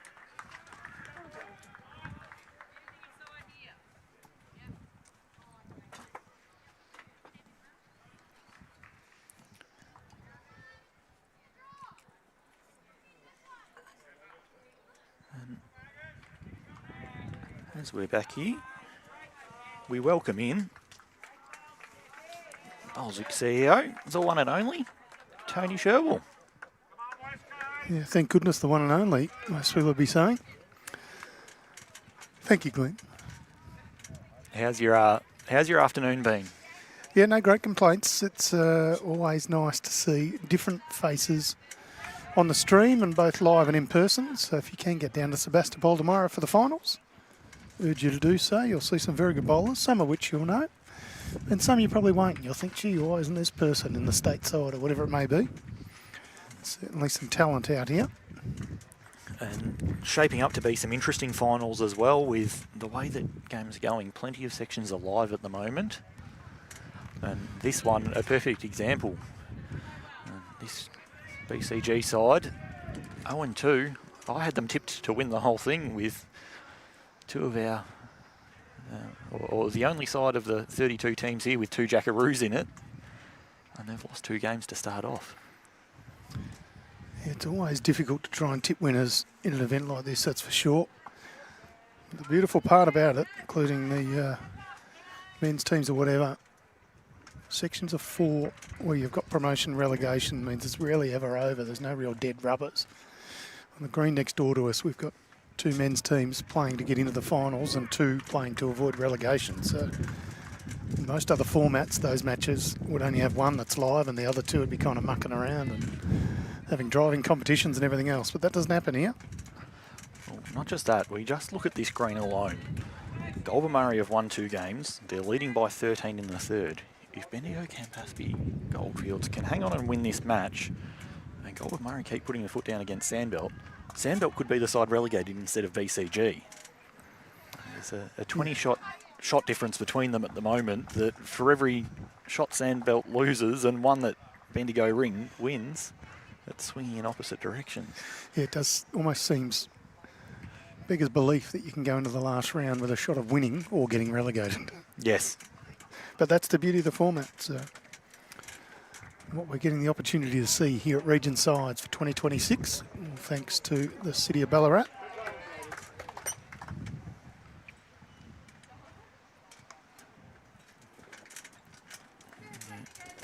Another really solid bowl there, once again, from Jodie Bertrand with those rainbow bowls.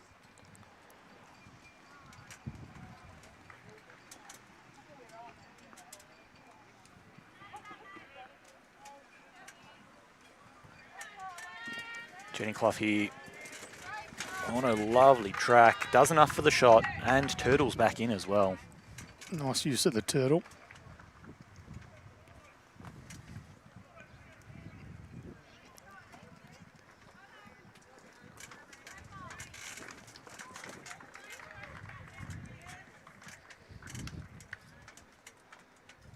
Fair reply as well.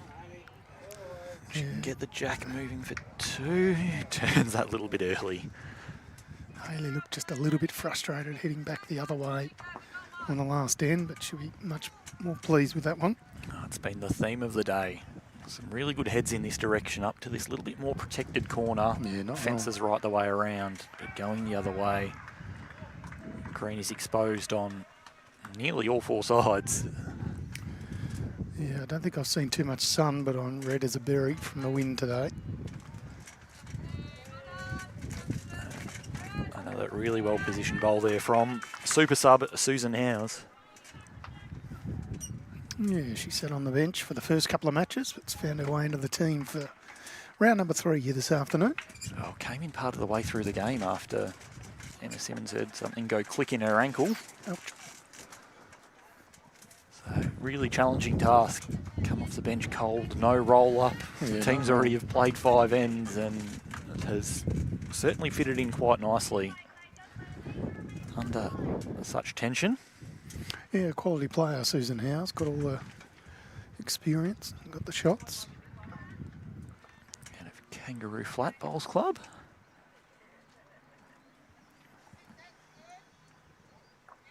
Looks to be a good track again. Trying to get down to that rainbow coloured bowl. Splits the 2 of them, falls in. That's going to be another. Make it 2, maybe 3.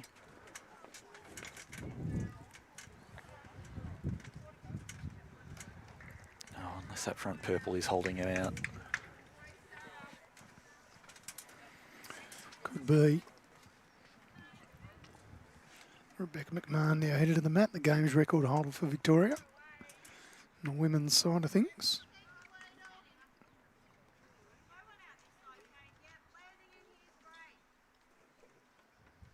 That's why I like you being here, Tony. You've got all those fun facts that I don't find in my note keeping before a game. I just make them all up, say them confidently.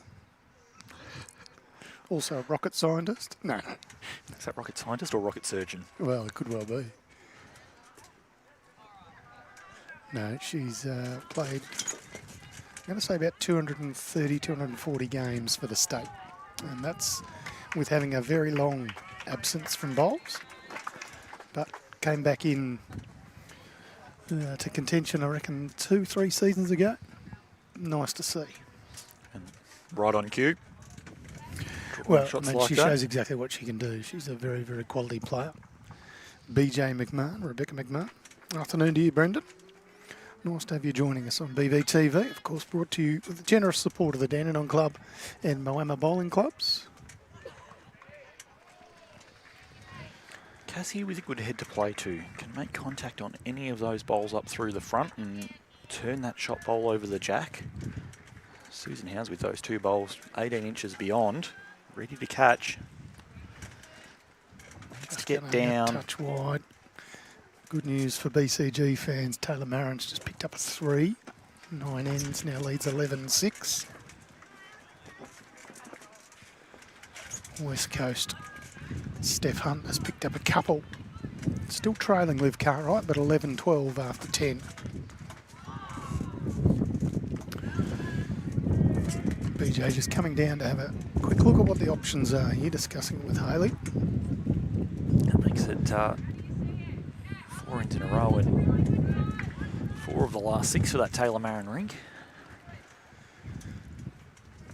Wind really playing havoc. You'll hear it in the effects mic.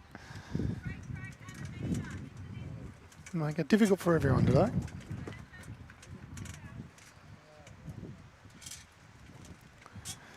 After this end, Glenn, I'll do some scores from around the greens. Perfect. Been doing our best to keep track where we can throughout the day. Of course, a few games that are play-in games to decide who gets through to the finals tomorrow. A few games that are relegation avoidance games as well. And then the one section in women's silver where all 4 teams are sitting at 1-1. Oh, Beck McMahon again just trickles up, falls out. So good. Yep. Cass asking if she can get the split. If she does get the middle of them, both go. Jack can stay there all good. They do have the deepest bowl on the rink. Kill would be fine as well. Doesn't get it away quite as smoothly as she would have liked. Got a hold, just a touch under. Slight wobble in the hand, and it's going to be 1 and a look. No, it is 2. Wobble in the hands worth 2 to the opposition. Is that the saying? Sure, let's go with that. Okay, let's go with some live scores. How's that sound? I like it. Okay, gold section for the men. Geelong 27 leading Metro West 21 after 30. Sandbelt leading Yarra 32-21. They played 29 ends. Eastern Rangers and Northern Gateway locked at 25 shots apiece. That's the battle for who goes through to the final. After 30 ends, Murray Melly accounting for Goulburn Murray by 4 shots. 36 of the 45 ends gone there. Men's silver action, Ovens and Murray 33, Gippsland 29 after 30. Wimmera 34 leading Ballarat Highlands 21 after 36. And our match here, and Bendigo Campaspe Goldfields and the men 40 leading Mornington Peninsula 32 after 38.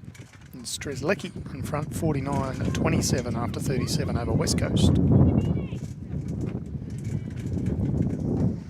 So that'll get BCG through, back to the gold tier in the men's there. And the interesting section in the men's at the moment, outside of obviously the Gateway Eastern Rangers game, is Geelong are on 4 points, Yarra are on 3, Sandbelt are on 2, Metro West are on 1. So any side could get promoted, any side could get relegated. And if there's a draw in there, you could end up with 3 teams on 4 points each. Yeah. It'll be a tough one to split at the end, but I'm sure they will. In the women's gold section, Ovens and Murray leading Metro West 32-17 after 30. Eastern Rangers accounting for Yarra 39-26. They played 32 ends. Goulburn Murray 38 over Sandbelt 21 after 30. And the match we're showing 32-31 the way of Bendigo Campaspe Goldfields. In the silver section, Northern Gateway pummelling Wimmera 52-27 after 33. Strzelecki with their nose in front of Murray-Melly 28-23 after 29 ends. Ballarat Highlands, the local hopes for the women 35 leading Geelong 30 after 39 ends. And Gippsland with a margin over Mornington Peninsula of 6 shots 37-31 after 40. So what that means for us in live standings at the moment is that Sandbelt are currently, if things were to end right now, sitting on minus 21 shots, and this Bendigo Rink are sitting on minus 24. 3 shots in it between who gets relegated out of Bendigo and Sandbelt if Bendigo continue to go on and win this match. Yep. The other one that's important in those results is Ballarat Highlands and Geelong. Both undefeated in women's silver section, 35-30 the way of Ballarat, with 6 ends to play over Geelong. So if Ballarat do happen to get through, they'll have a lot of local support. That'll be a firm favourite for getting up into gold section if they make the final tomorrow morning. That Ballarat side relegated from the gold section last year by 1 solitary shot. Yeah, it was a ripper. So it would be a huge achievement for them to find their way straight back in.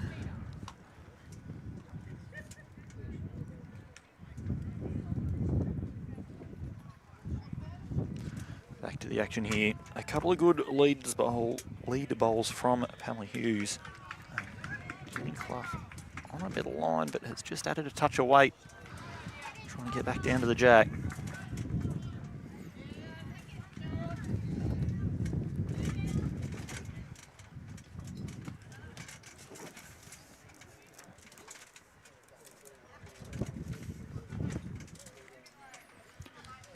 Do we know if Hayley is Billy's sister or partner? I'm not sure. I've wondered it when I saw the sides released. Somebody might be able to tell us in the comments if you are aware of that. Billy, of course, had a runner-up finish in the men's pairs of over 60s last season. Yes. And he... skippered by the Moose Man, Wayne Morris. He'll be going for 3 in a row at the integrated pairs next weekend, playing with Timmy Connolly again.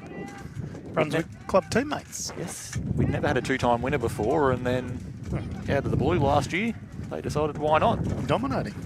Won the 10th edition of it, won the 11th.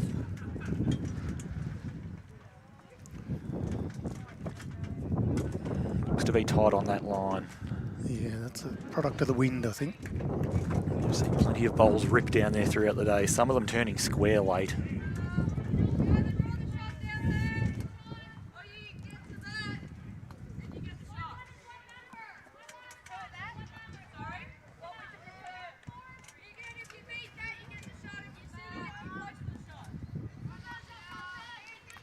Cass giving Susan a couple of different options, one on each hand, letting her choose. She's going to play the backhand side, knows that if she sits the teal bowl down, it'll be shot, and if she flops in off it, that will also get the result.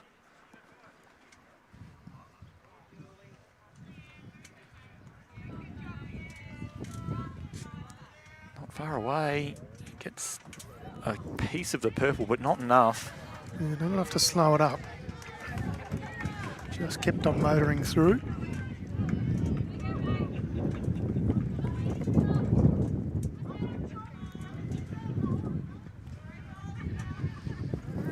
Bendigo Campaspe Goldfields just had their nose in front, but the score's now updated. Show 32 shots apiece. It's about to get worse than that. It looks like the Taylor Rink has dropped a 4 as well. That's another big score. They had a really tough match this morning. Went down by about 18 or 19 shots, I think it was, in round 1. Casey Lee Sheehan's a reasonable bowler playing, well, she's better than reasonable. I'm being flippant with my language. She's a very, very good bowler. And a nice person to boot. She's the skipper opposing Taylor Marin. And just like that, Sandbelt exhaled just a little bit. Yeah. As they're back in the position of not getting relegated. Speaking with Pat about the difficulties of not being able to fully control your own destiny, worrying on other results as well. The BCG girls may get a win here, but when you're still relying on other results to go your way too, it's always a challenge. Happens so often in sport, doesn't it? And a team that you would never normally barrack for, you end up barracking for the day. Yes. And this sport is one that has it happen all the time, end after end. Oh, I've got last bowl, this is mine, I'm going to change the head. Yeah. Oh, we've got 5, but teammate, opposition player there's got the last shot. No, we only got 1 out of it. Yeah. It's the rises and falls, the poetry of sport, the reason that we love it. And hate it at the same time. Makes you feel things. McMahon trying to draw here. I think she's probably on the wide side with how that wind is ripping. Oh, here it comes. Forget everything I said.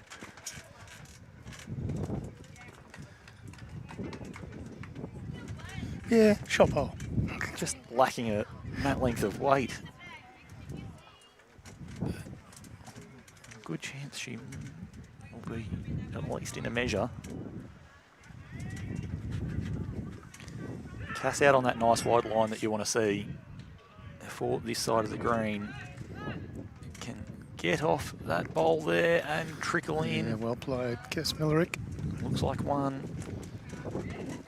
Yeah. Haley confirms. One it is. MILLERICK into double figures. Still trailing Rebecca McMahon 14-10. 12 ends gone on our streamed rink. Brings Bendigo back to within 3. 33 of 45 ends have gone. 10 shots, but they've only won 4 of the ends. They won the first 2. Then a 6-end run. 8 of the last 9 towards West Coast. That wind is really ripping through now. Apologies to any of the viewers at home if you are hearing plenty of it through the mics. It's not getting better.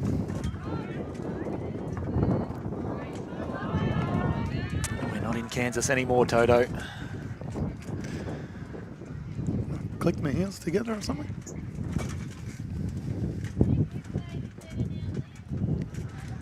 I reckon you'd look good in some red sparkly high heels. Have you seen the pictures too? Back to action here.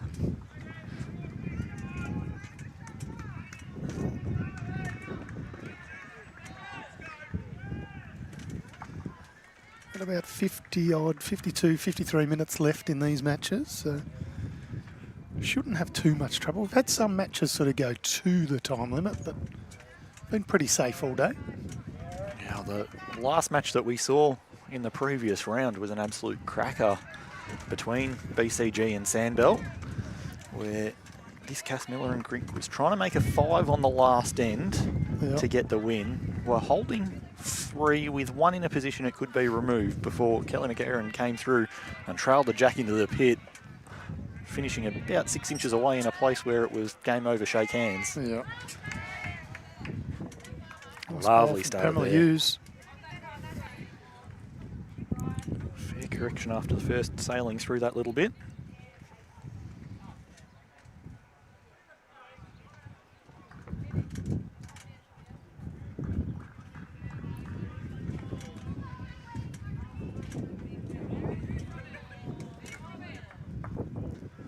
Robin Thomason on fire on the rink, 1 over. Turned the head over twice, down both times and got it back each time.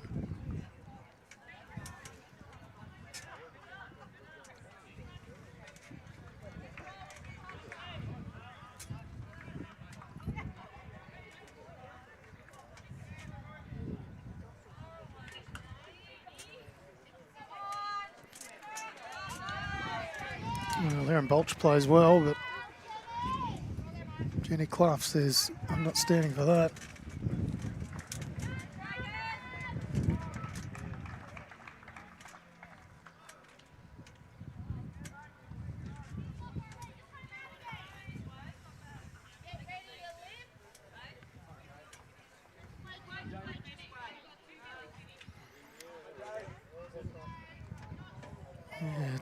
Good effort there from Jodie Bertrand.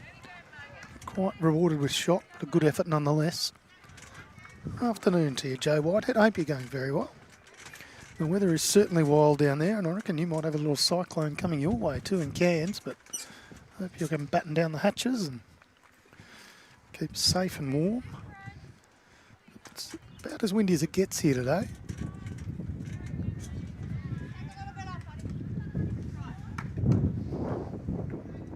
Been in New Zealand for bowls where they've had to call it off for the day because they can't keep the mats and jacks on the green.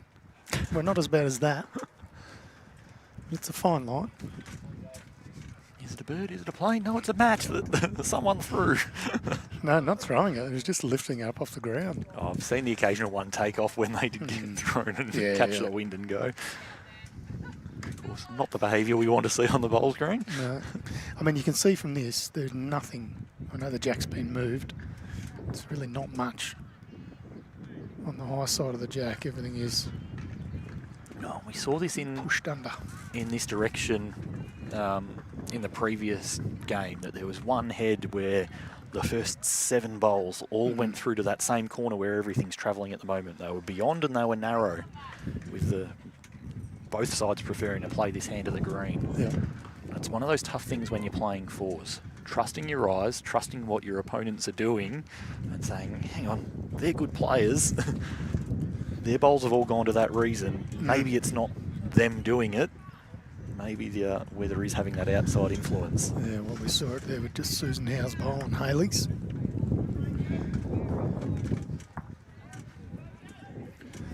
It's where it can be such a Let's see what the correction's like. cutthroat format. 2 bowls in fours, playing them 8 or 9 minutes apart.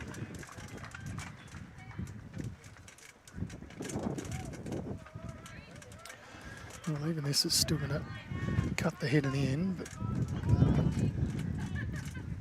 just stays up. It's real arm wrestle conditions. Get the shot early and see if you can hold on for the ride. It's a bit wide of line here for Haley. She'll probably be thinking, oh, I've thrown it too wide, but watch this come back. Yeah.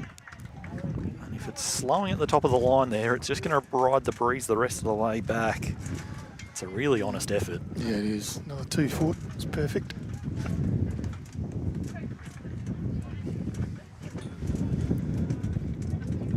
It's tough in that you don't want to get stuck in the trap of overplaying things when you're seeing bowls take off like that.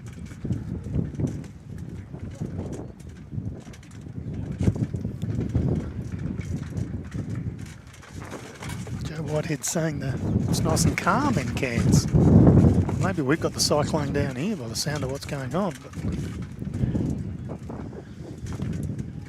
I hope you enjoy a little bit of peace and quiet up there, Joe. And stick around and watch BVTV. We'll bring you all the action from region sides for 2026. Across both YouTube and Facebook. Hit that subscribe button if you are on YouTube. Certainly helps us out, gives you the alerts when games are upcoming. Yeah, nice little bit of friendliness there for Cass Millerick. BCG holding a couple.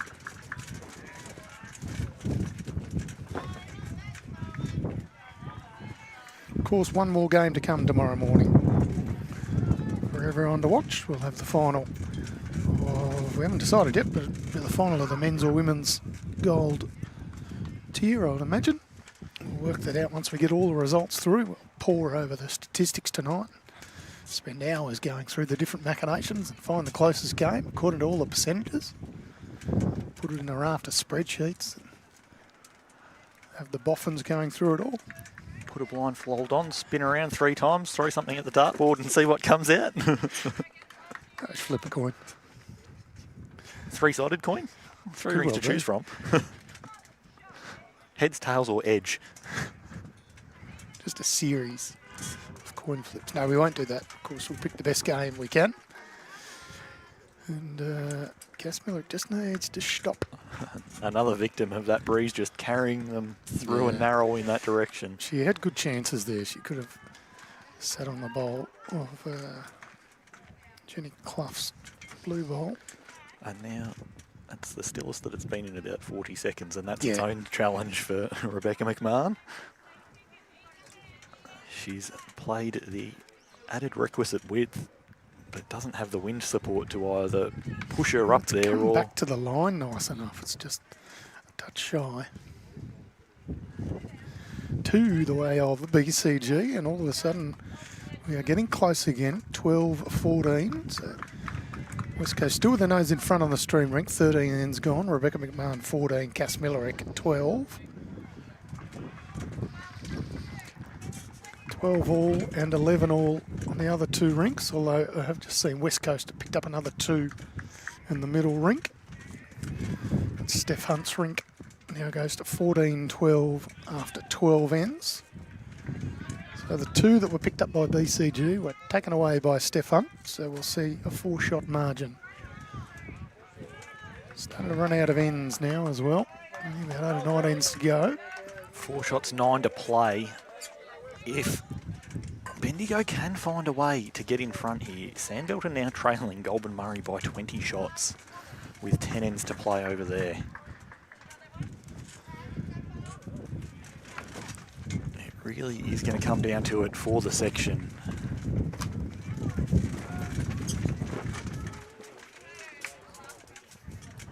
Of course, it appears that there is a chance that last year's silver final in the men's could be replicated, with Geelong currently sitting on top of that section and Eastern Rangers in a game to get through there. Also a strong chance that last year's overall champion in the men's Metro West go down. We've got there's some big shouts from the other green over there. Yeah, coming from Northern Gateway, and it looks like Brad Orr might have done some magic, as he was doing earlier on today. Not sure why I'm holding on to this marquee, because either it's just going to take me with it, or my arm might go and I might stay here. Neither is a great result for me, I don't believe. We've already got one staff member with a destroyed shoulder in the office. Ribena. I was thinking of the doctor. Oh, yes, true.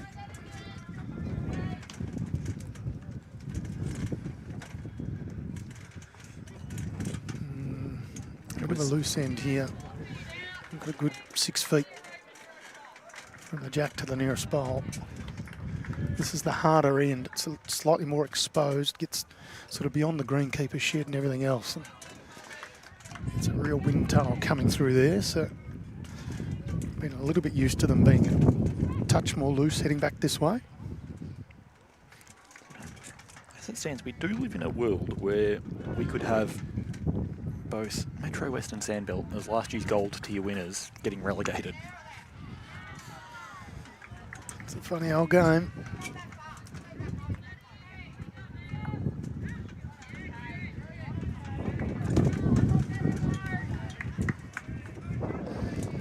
Once again, as the trend has been, heads that little bit looser in this direction.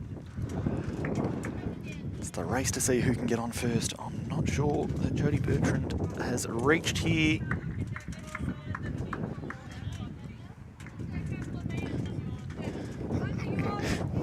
And Whitehead's just put Mary Poppins in the chat. I like it. I'm not sure I'd want to be flying by umbrella in these conditions. Yeah, speedy mode of transport. Not sure you've got the control to ever land where you want to. No, it's all part of the ride. I think, oh, if I was a bird today, I wouldn't even be happy. Nah. Not unless you wanted to go that way. Jenny Clough corrected her weight pretty well, but the line's still a little bit bothersome. You know those like endless swim spas where you just stay in the one spot? That's a bird flying today. I think you're right. Well, promoting her own bowl. Rainbow coloured bowls, is that what you were calling them? Yeah. Jodie Bertrand? Rainbow Aero Evolves. Is that the technical name, or is that what you're going with? That's what I'm going with. Multicoloured, that's for sure. Look at a little bit of everything. Well, I was standing next to Rebecca and Cass during the roll-up as I was writing down all the colours. Green, teal, blue, purple. That's way too many colours for me to write down. And Cass went, just put down rainbow. She's a smart cookie. I've also gone with the next rink in case we needed to look at, whose bowl is that possibly? I've gone purple rainbow because it's that's 5 different shades of purple across there. That's the moody rainbow. It's Prince's favourite jacket or guitar.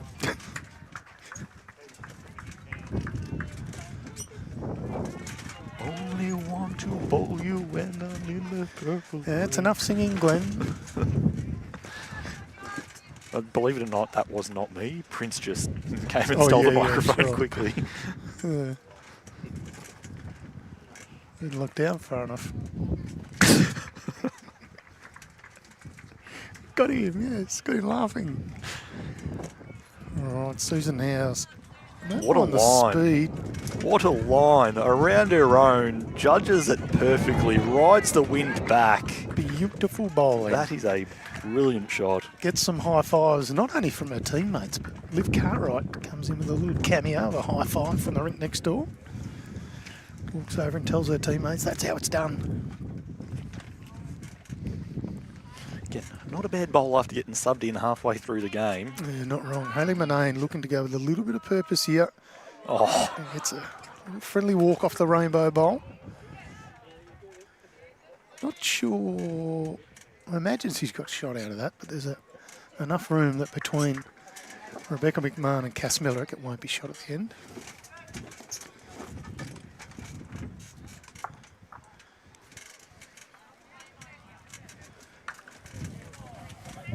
Still don't know, looking at that angle, as to who's got shot.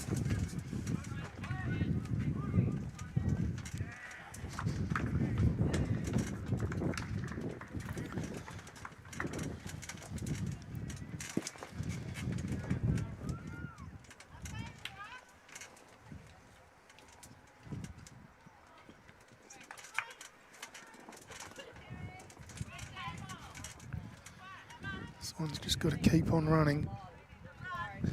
Track was good, speed not quite. Cass Millerick apologises to her teammates.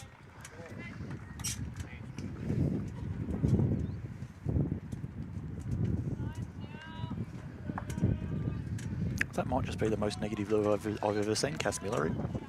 Yeah, she's Gentle apology. So well mannered and everything, isn't she? Whenever you hear her in singles ask a question of a marker, I will bet my last dollar that there's a thank you at the end. Golden Murray boys up and about against Murray Malley. Well, that's tightened right up. Green. One shot in it with 2 ends to play in a relegation battle. In the same section, deciding who gets through to the final. Gateway lead by 3. Under her own bowl. If she's not going to get around it, she does that. Good enough for shot. But plenty of room out there for Rebecca McMahon to draw in. Yeah, what would you say? She's got about 4.5 feet? Yeah, about that. Those lines, two mats and a little bit. Are a metre and, well, yeah, might be 4 feet. So mat length, 2 feet by 14 inches. She doesn't want to find traffic. No, gets around. Now needs to stop. Keep running. It's interesting. I'm probably going a bit too far. I'm going to favour Cass Millerick from this angle. Confirmed as one more. The way of Cass Millerick for Bendigo Campaspe Goldfields. We've got 14 of the 15 ends in the book. And there's one shot the difference. Rebecca McMahon leading 14-13. Cass Millerick has picked up the last 3 ends in a row. 4 of the last 5 ends. Turn this one around slightly.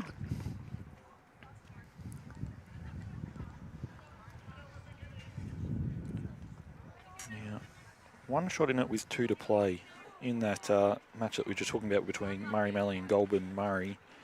The shot difference is in the favour of Murray Malley if that was to be a draw. I don't know. How's JT's rink going? Let me just go back and find it for you. Let's do a check on all the BV staff that are playing. See who's going well. While you do that, I'll commentate the match here. Of course, those just joining us, this is a 2026 Region Size Championships. We're here at Sebastopol Bowling Club, thanks to the generous support of the City of Ballarat. Of course, our stream brought to you by the Dandenong Club and Moama Bowling Clubs, both terrific supporters of Bowls and Bowls Victoria. We don't want to ask how JT's doing. Oh dear, no we do.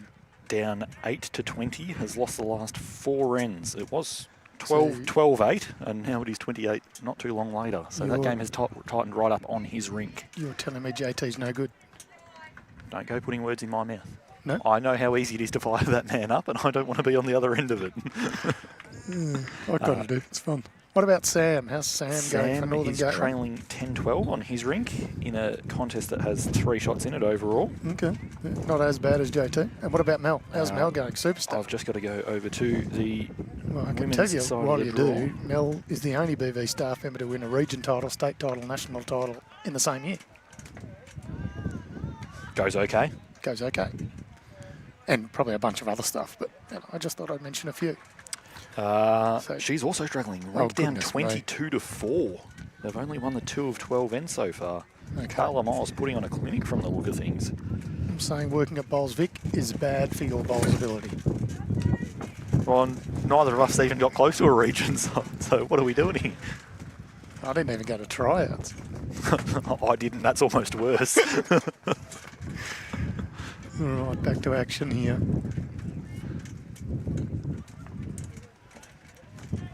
Waiting for the call of a measure on the Cartwright rink as well, where there It might be seems to 3 going resting on touches. For a while, yeah. Just And get if the it's umpire not, in there. it's going to be hard because they're...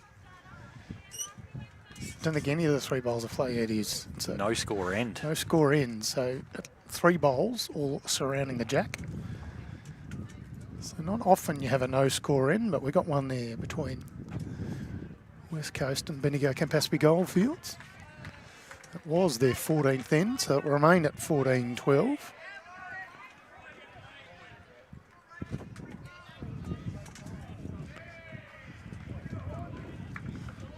It's one way to hang on to a lead, isn't it?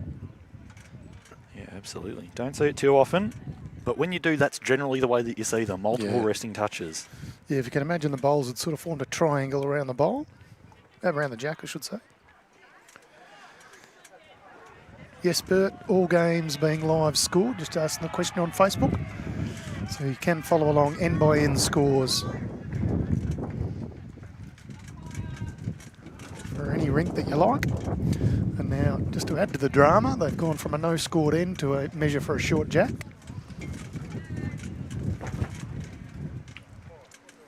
Umpires now bringing out the long take on the rink next door. Now we're going for time. We've got about half an hour left in these matches.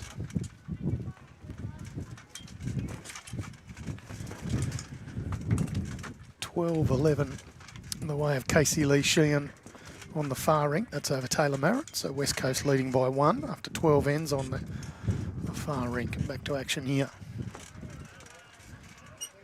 The rainbow bowl's going to be the shot bowl. Just.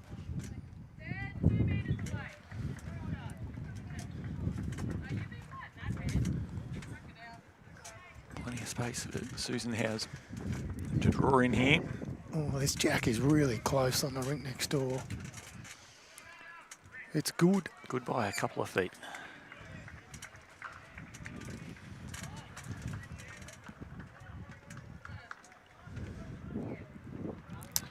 J Doss, as she's known, Julie Dosser, the lead for West Coast. Also the General Manager, CEO of Warrnambool City Memorial Bowls Club. A good egg.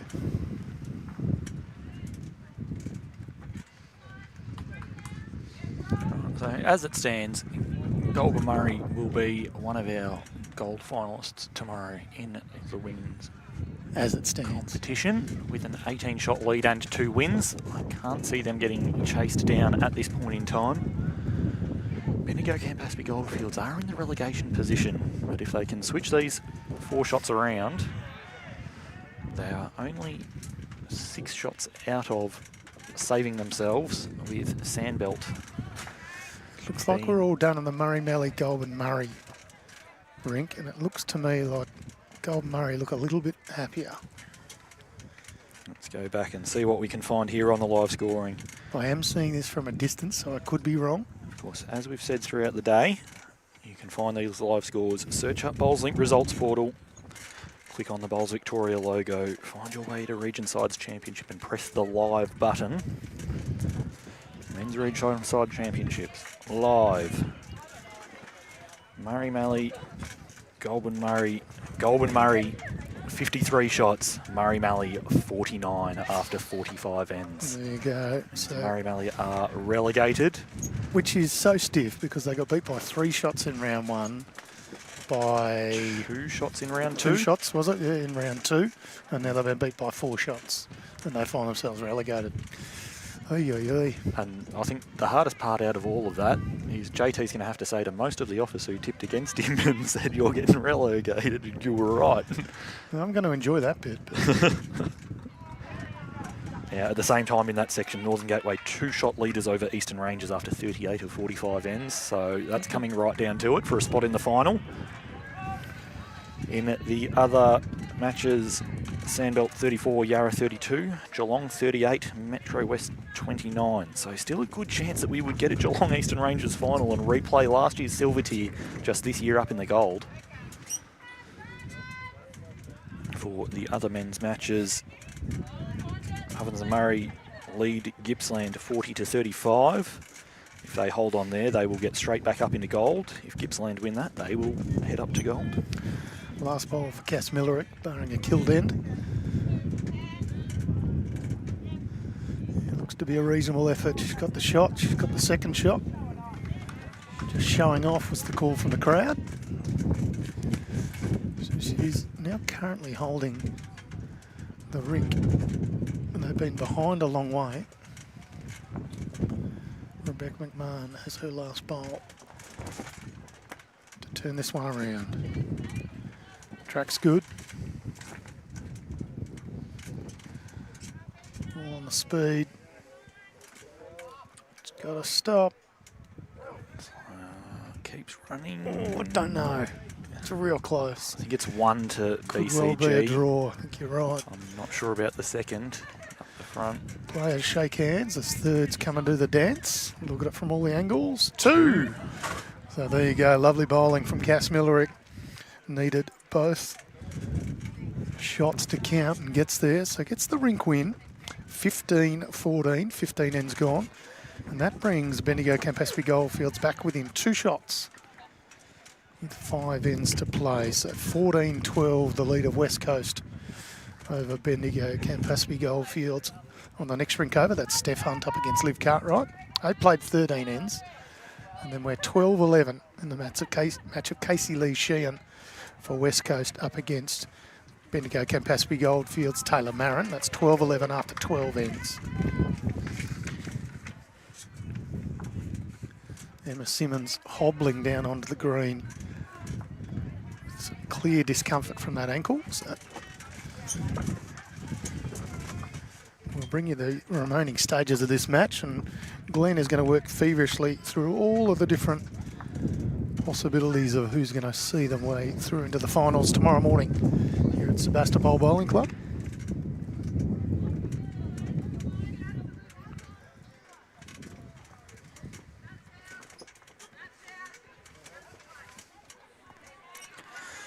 Yep, I've got the pen going like mad. We know that in the men's side of things, the gold medal match will most likely be Geelong through against the winner of Eastern Rangers and Northern Gateway. Which is very close.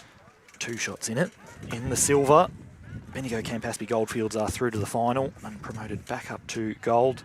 They will play the winner of Gippsland Goulburn and Ovens and Murray, which only has 6 shots in it as well. Bring you the women's results shortly and try and get these ladders updated as soon as I possibly can. I've got the phone trying to load, looking at results left, right and everywhere. Mind you, a big foot there that people don't trip over. All the while trying to keep paper out of the wind.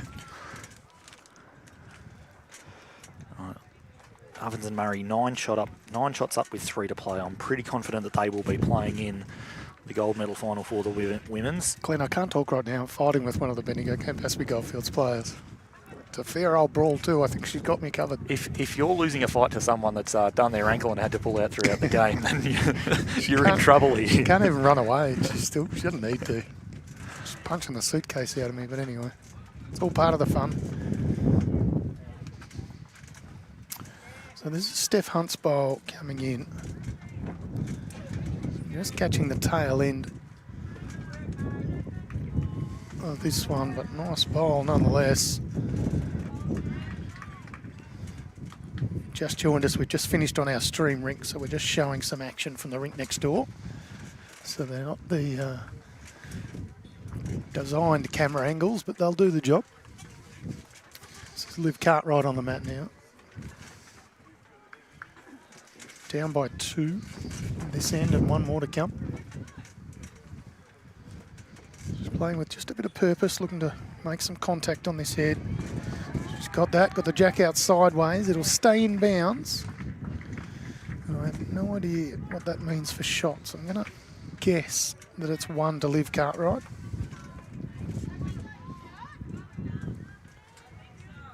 No, West Coast think they've got shot. Maybe with the yellow one. Okay, so the yellow bowl to the left of the 2 yellow bowls there looks to be the shot bowl.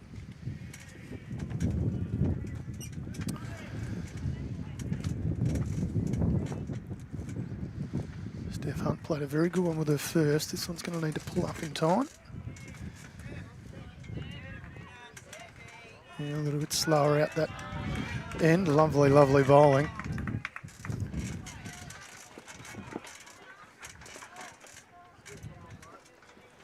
Can be used by Liv Cartwright. She's going to need to essentially play the same bowl. Touch heavier is not a problem. She is a touch heavier. Not sure it's going to come back from that high.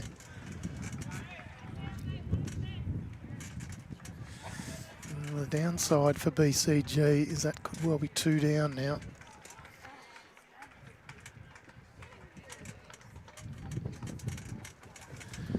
Certainly the shot bowls are no doubt. Could well be a 2-person measure to assess the damage for BCG.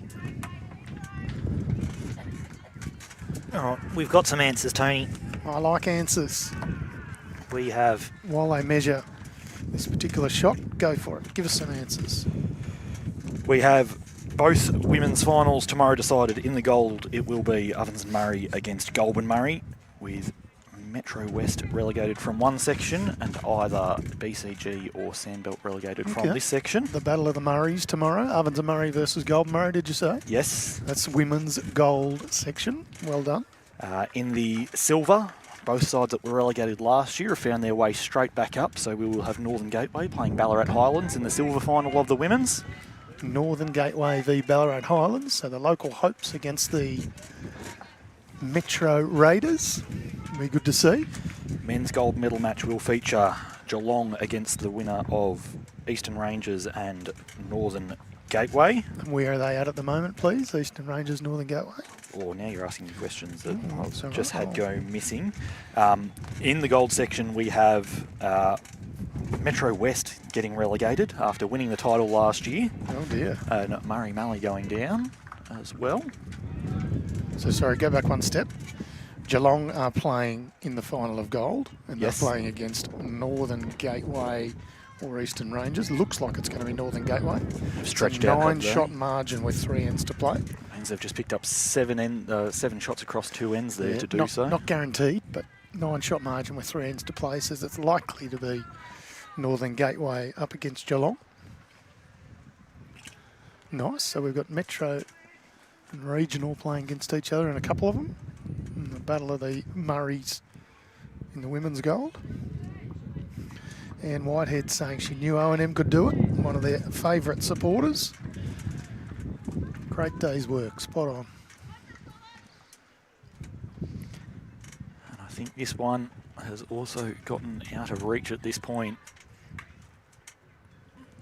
for the Bendigo Campaspe Goldfields girls. With the margin now extending to 5 shots with 3 ends to play. They need a win. Yeah, BCG just need to put a couple of ends together just to get the margin back to something more manageable than the last end. Even if they pick up a 1 or a 2 or something. You don't want to be chasing a big number at the end. Well, 5 shots on 3 end. The thing that needs to give them hope is the fact that Sandbelt are currently 20 shots down against Goulburn Murray. There are only 21 shot difference between them at -4 and -25. So if BCG were to win by 1 shot and the margin stayed as it is at the moment, they would be tied on shot difference and it would come back to percentage. That's too much for my little brain.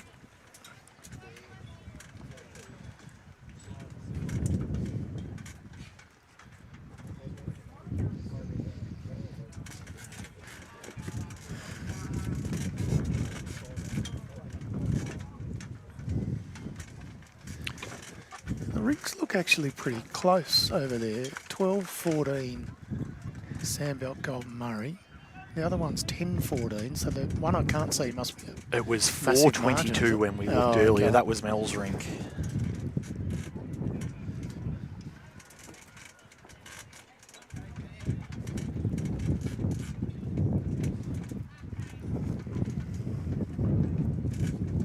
Casey Lee Shan's Rink up against Taylor Marin.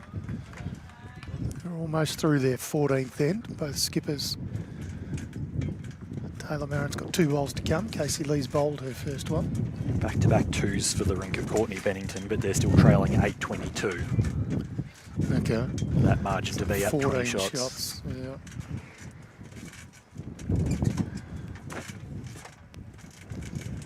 Taylor Marin just slides through on the next rink over. Trying to see where BCG are going to make enough shots to keep this interesting.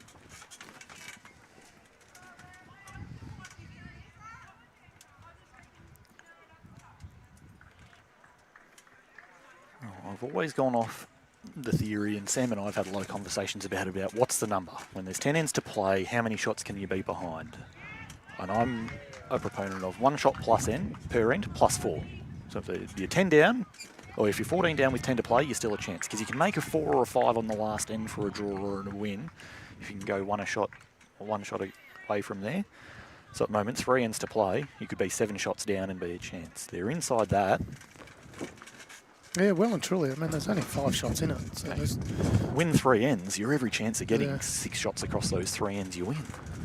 I favour like a sliding scale of 2 shots an end beyond, 10 or 15 ends, and then back to 1.5, 5 to 10, and a shot an end or whatever. But maybe 1.5 might be the lowest multiplier. The thing is, you don't want to be chasing a 7 on the last end, but 4 or 5, you can generally find a way to structure ahead to create it, or be in a position that you can kill it and go again and back yourself to make that 4 or 5 at some point.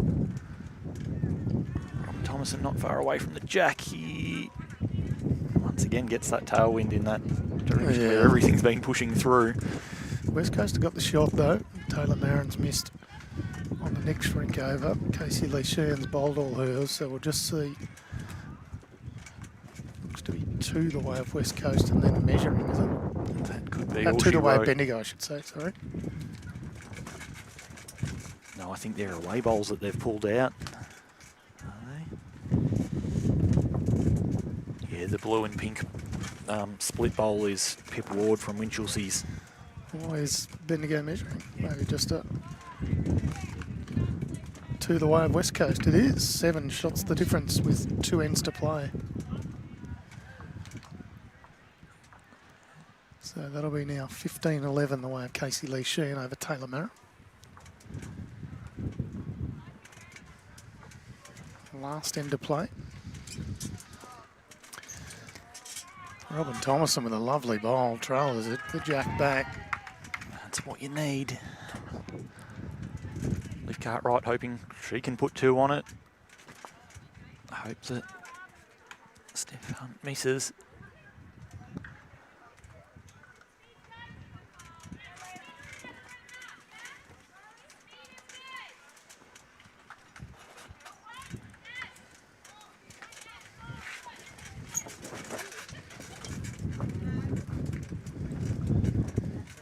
It's only 1.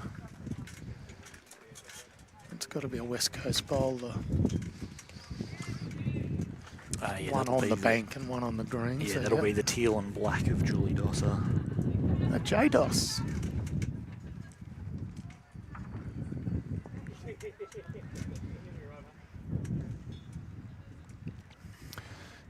Kelly McKeon and Linda Patching shaking hands in the Sandbelt Goulburn Murray.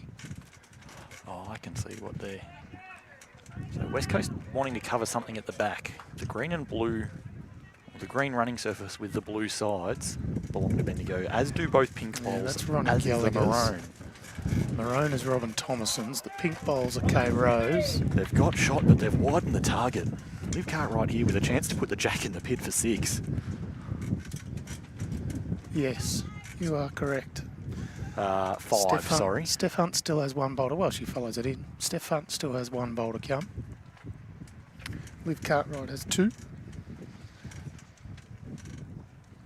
Could come all down to this for the promotion and relegation battle. Oh, that's a bit harsh. Stephen James. No surprise the scores of Bendigo having 3 week skips. I don't know whether that's right. Do you mean the men or women?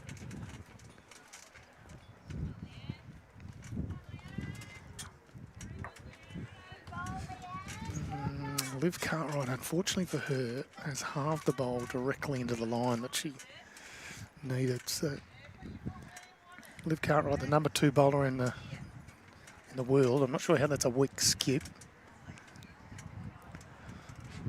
Someone may have got some incorrect mail there.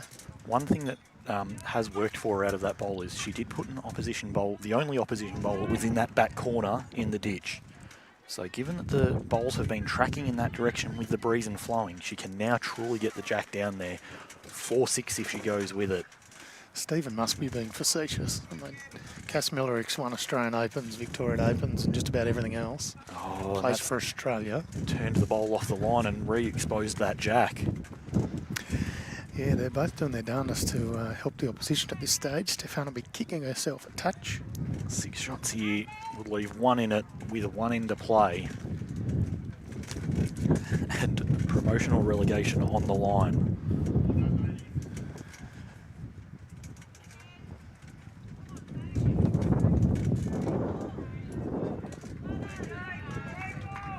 Comment from Stevens been dispatched with, as it should. Here we go, Liv Cartwright. She's close. Far away. Gets the jack, goes back. the wrong way, and it goes over to Julie Doss as well. Oh, there's a bit of cheering from the West Coast players. No, it's the purple rainbow of Pauline Rabble from Dennington. Yeah.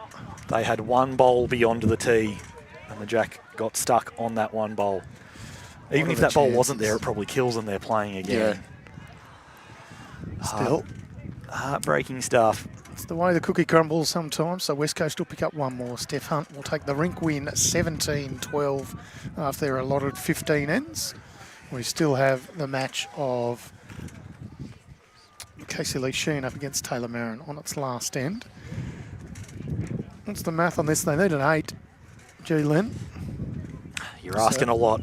I think we are. So while they throw down these last few bowls, maybe if you can give us a recap on who's playing who tomorrow with our section winners and those who are relegated, starting with gold section for the women. I believe you told me it was the Battle of the Murrays, Ovens and Murray up against Goulburn Murray.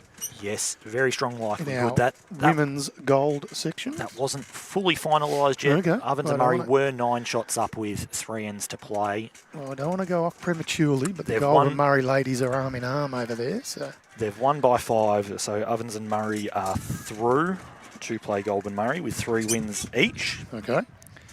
In the silver tier, that will be Northern Gateway against Ballarat Highlands. Playing off for the final of silver tier, so both are promoted. Both straight down and then Playing straight off, back up. Yeah, playing off for a trophy tomorrow. In the men's side of things, Geelong are playing off in the final against The Gators, Northern Gateway. Northern Gateway are 7 up playing the last end, so Eastern Rangers would need an they're 8. they're in a huddle over there, so I'm imagining that they are through, but just hasn't quite updated yet. Then Northern Gateway will be playing Geelong then, with a chance to avenge last year's finals loss. And Bendigo Campaspe Goldfields will be playing. Let's just double check what the final result there was in the silver tier round 3 matchup.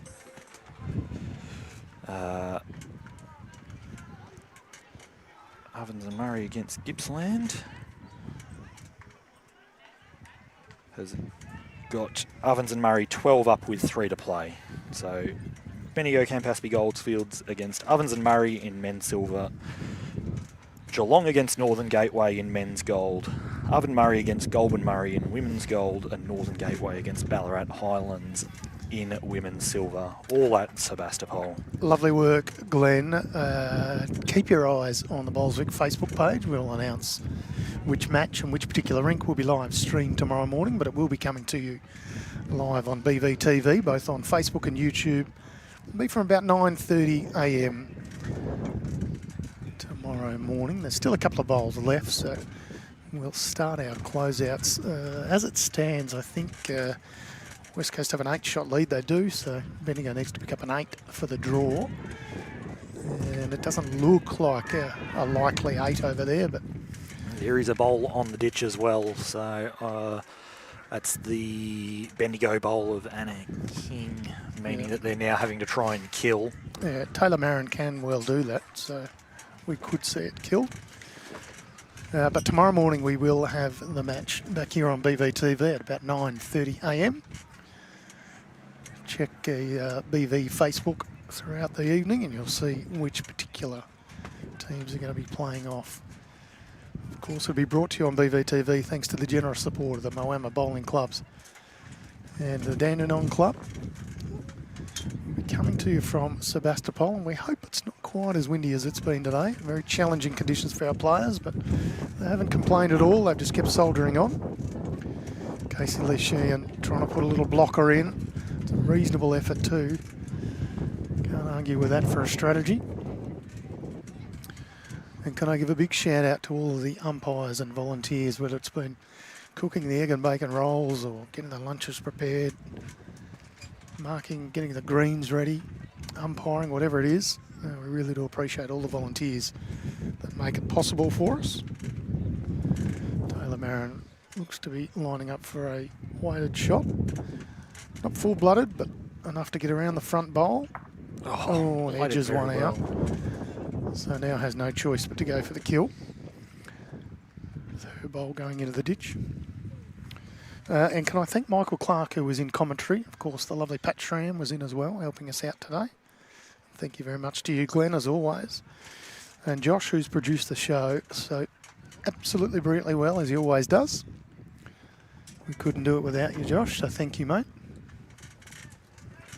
And for everybody who's put a comment in, a nice comments, I mean, not the silly ones. I really do appreciate the interaction. As Taylor Marin has her last bowl. You can see that camera bobbing around in the wind a touch. It's a little bit wide, so players will shake hands, and that'll be a victory the way of West Coast. We'll have a couple of victories for the day and can be proper proud of their achievements. Thank you very much to you, Brendan Elliott. Appreciate your kind words. We will wrap it up here at the region sides. Thank you very much to the City of Ballarat who've enabled us to host it here. All the sectional play is now complete. You'll see the full results in the Bowls Link online platform. Jump in, have a look, check how your charges went, and we look forward to seeing you again on BVTV tomorrow.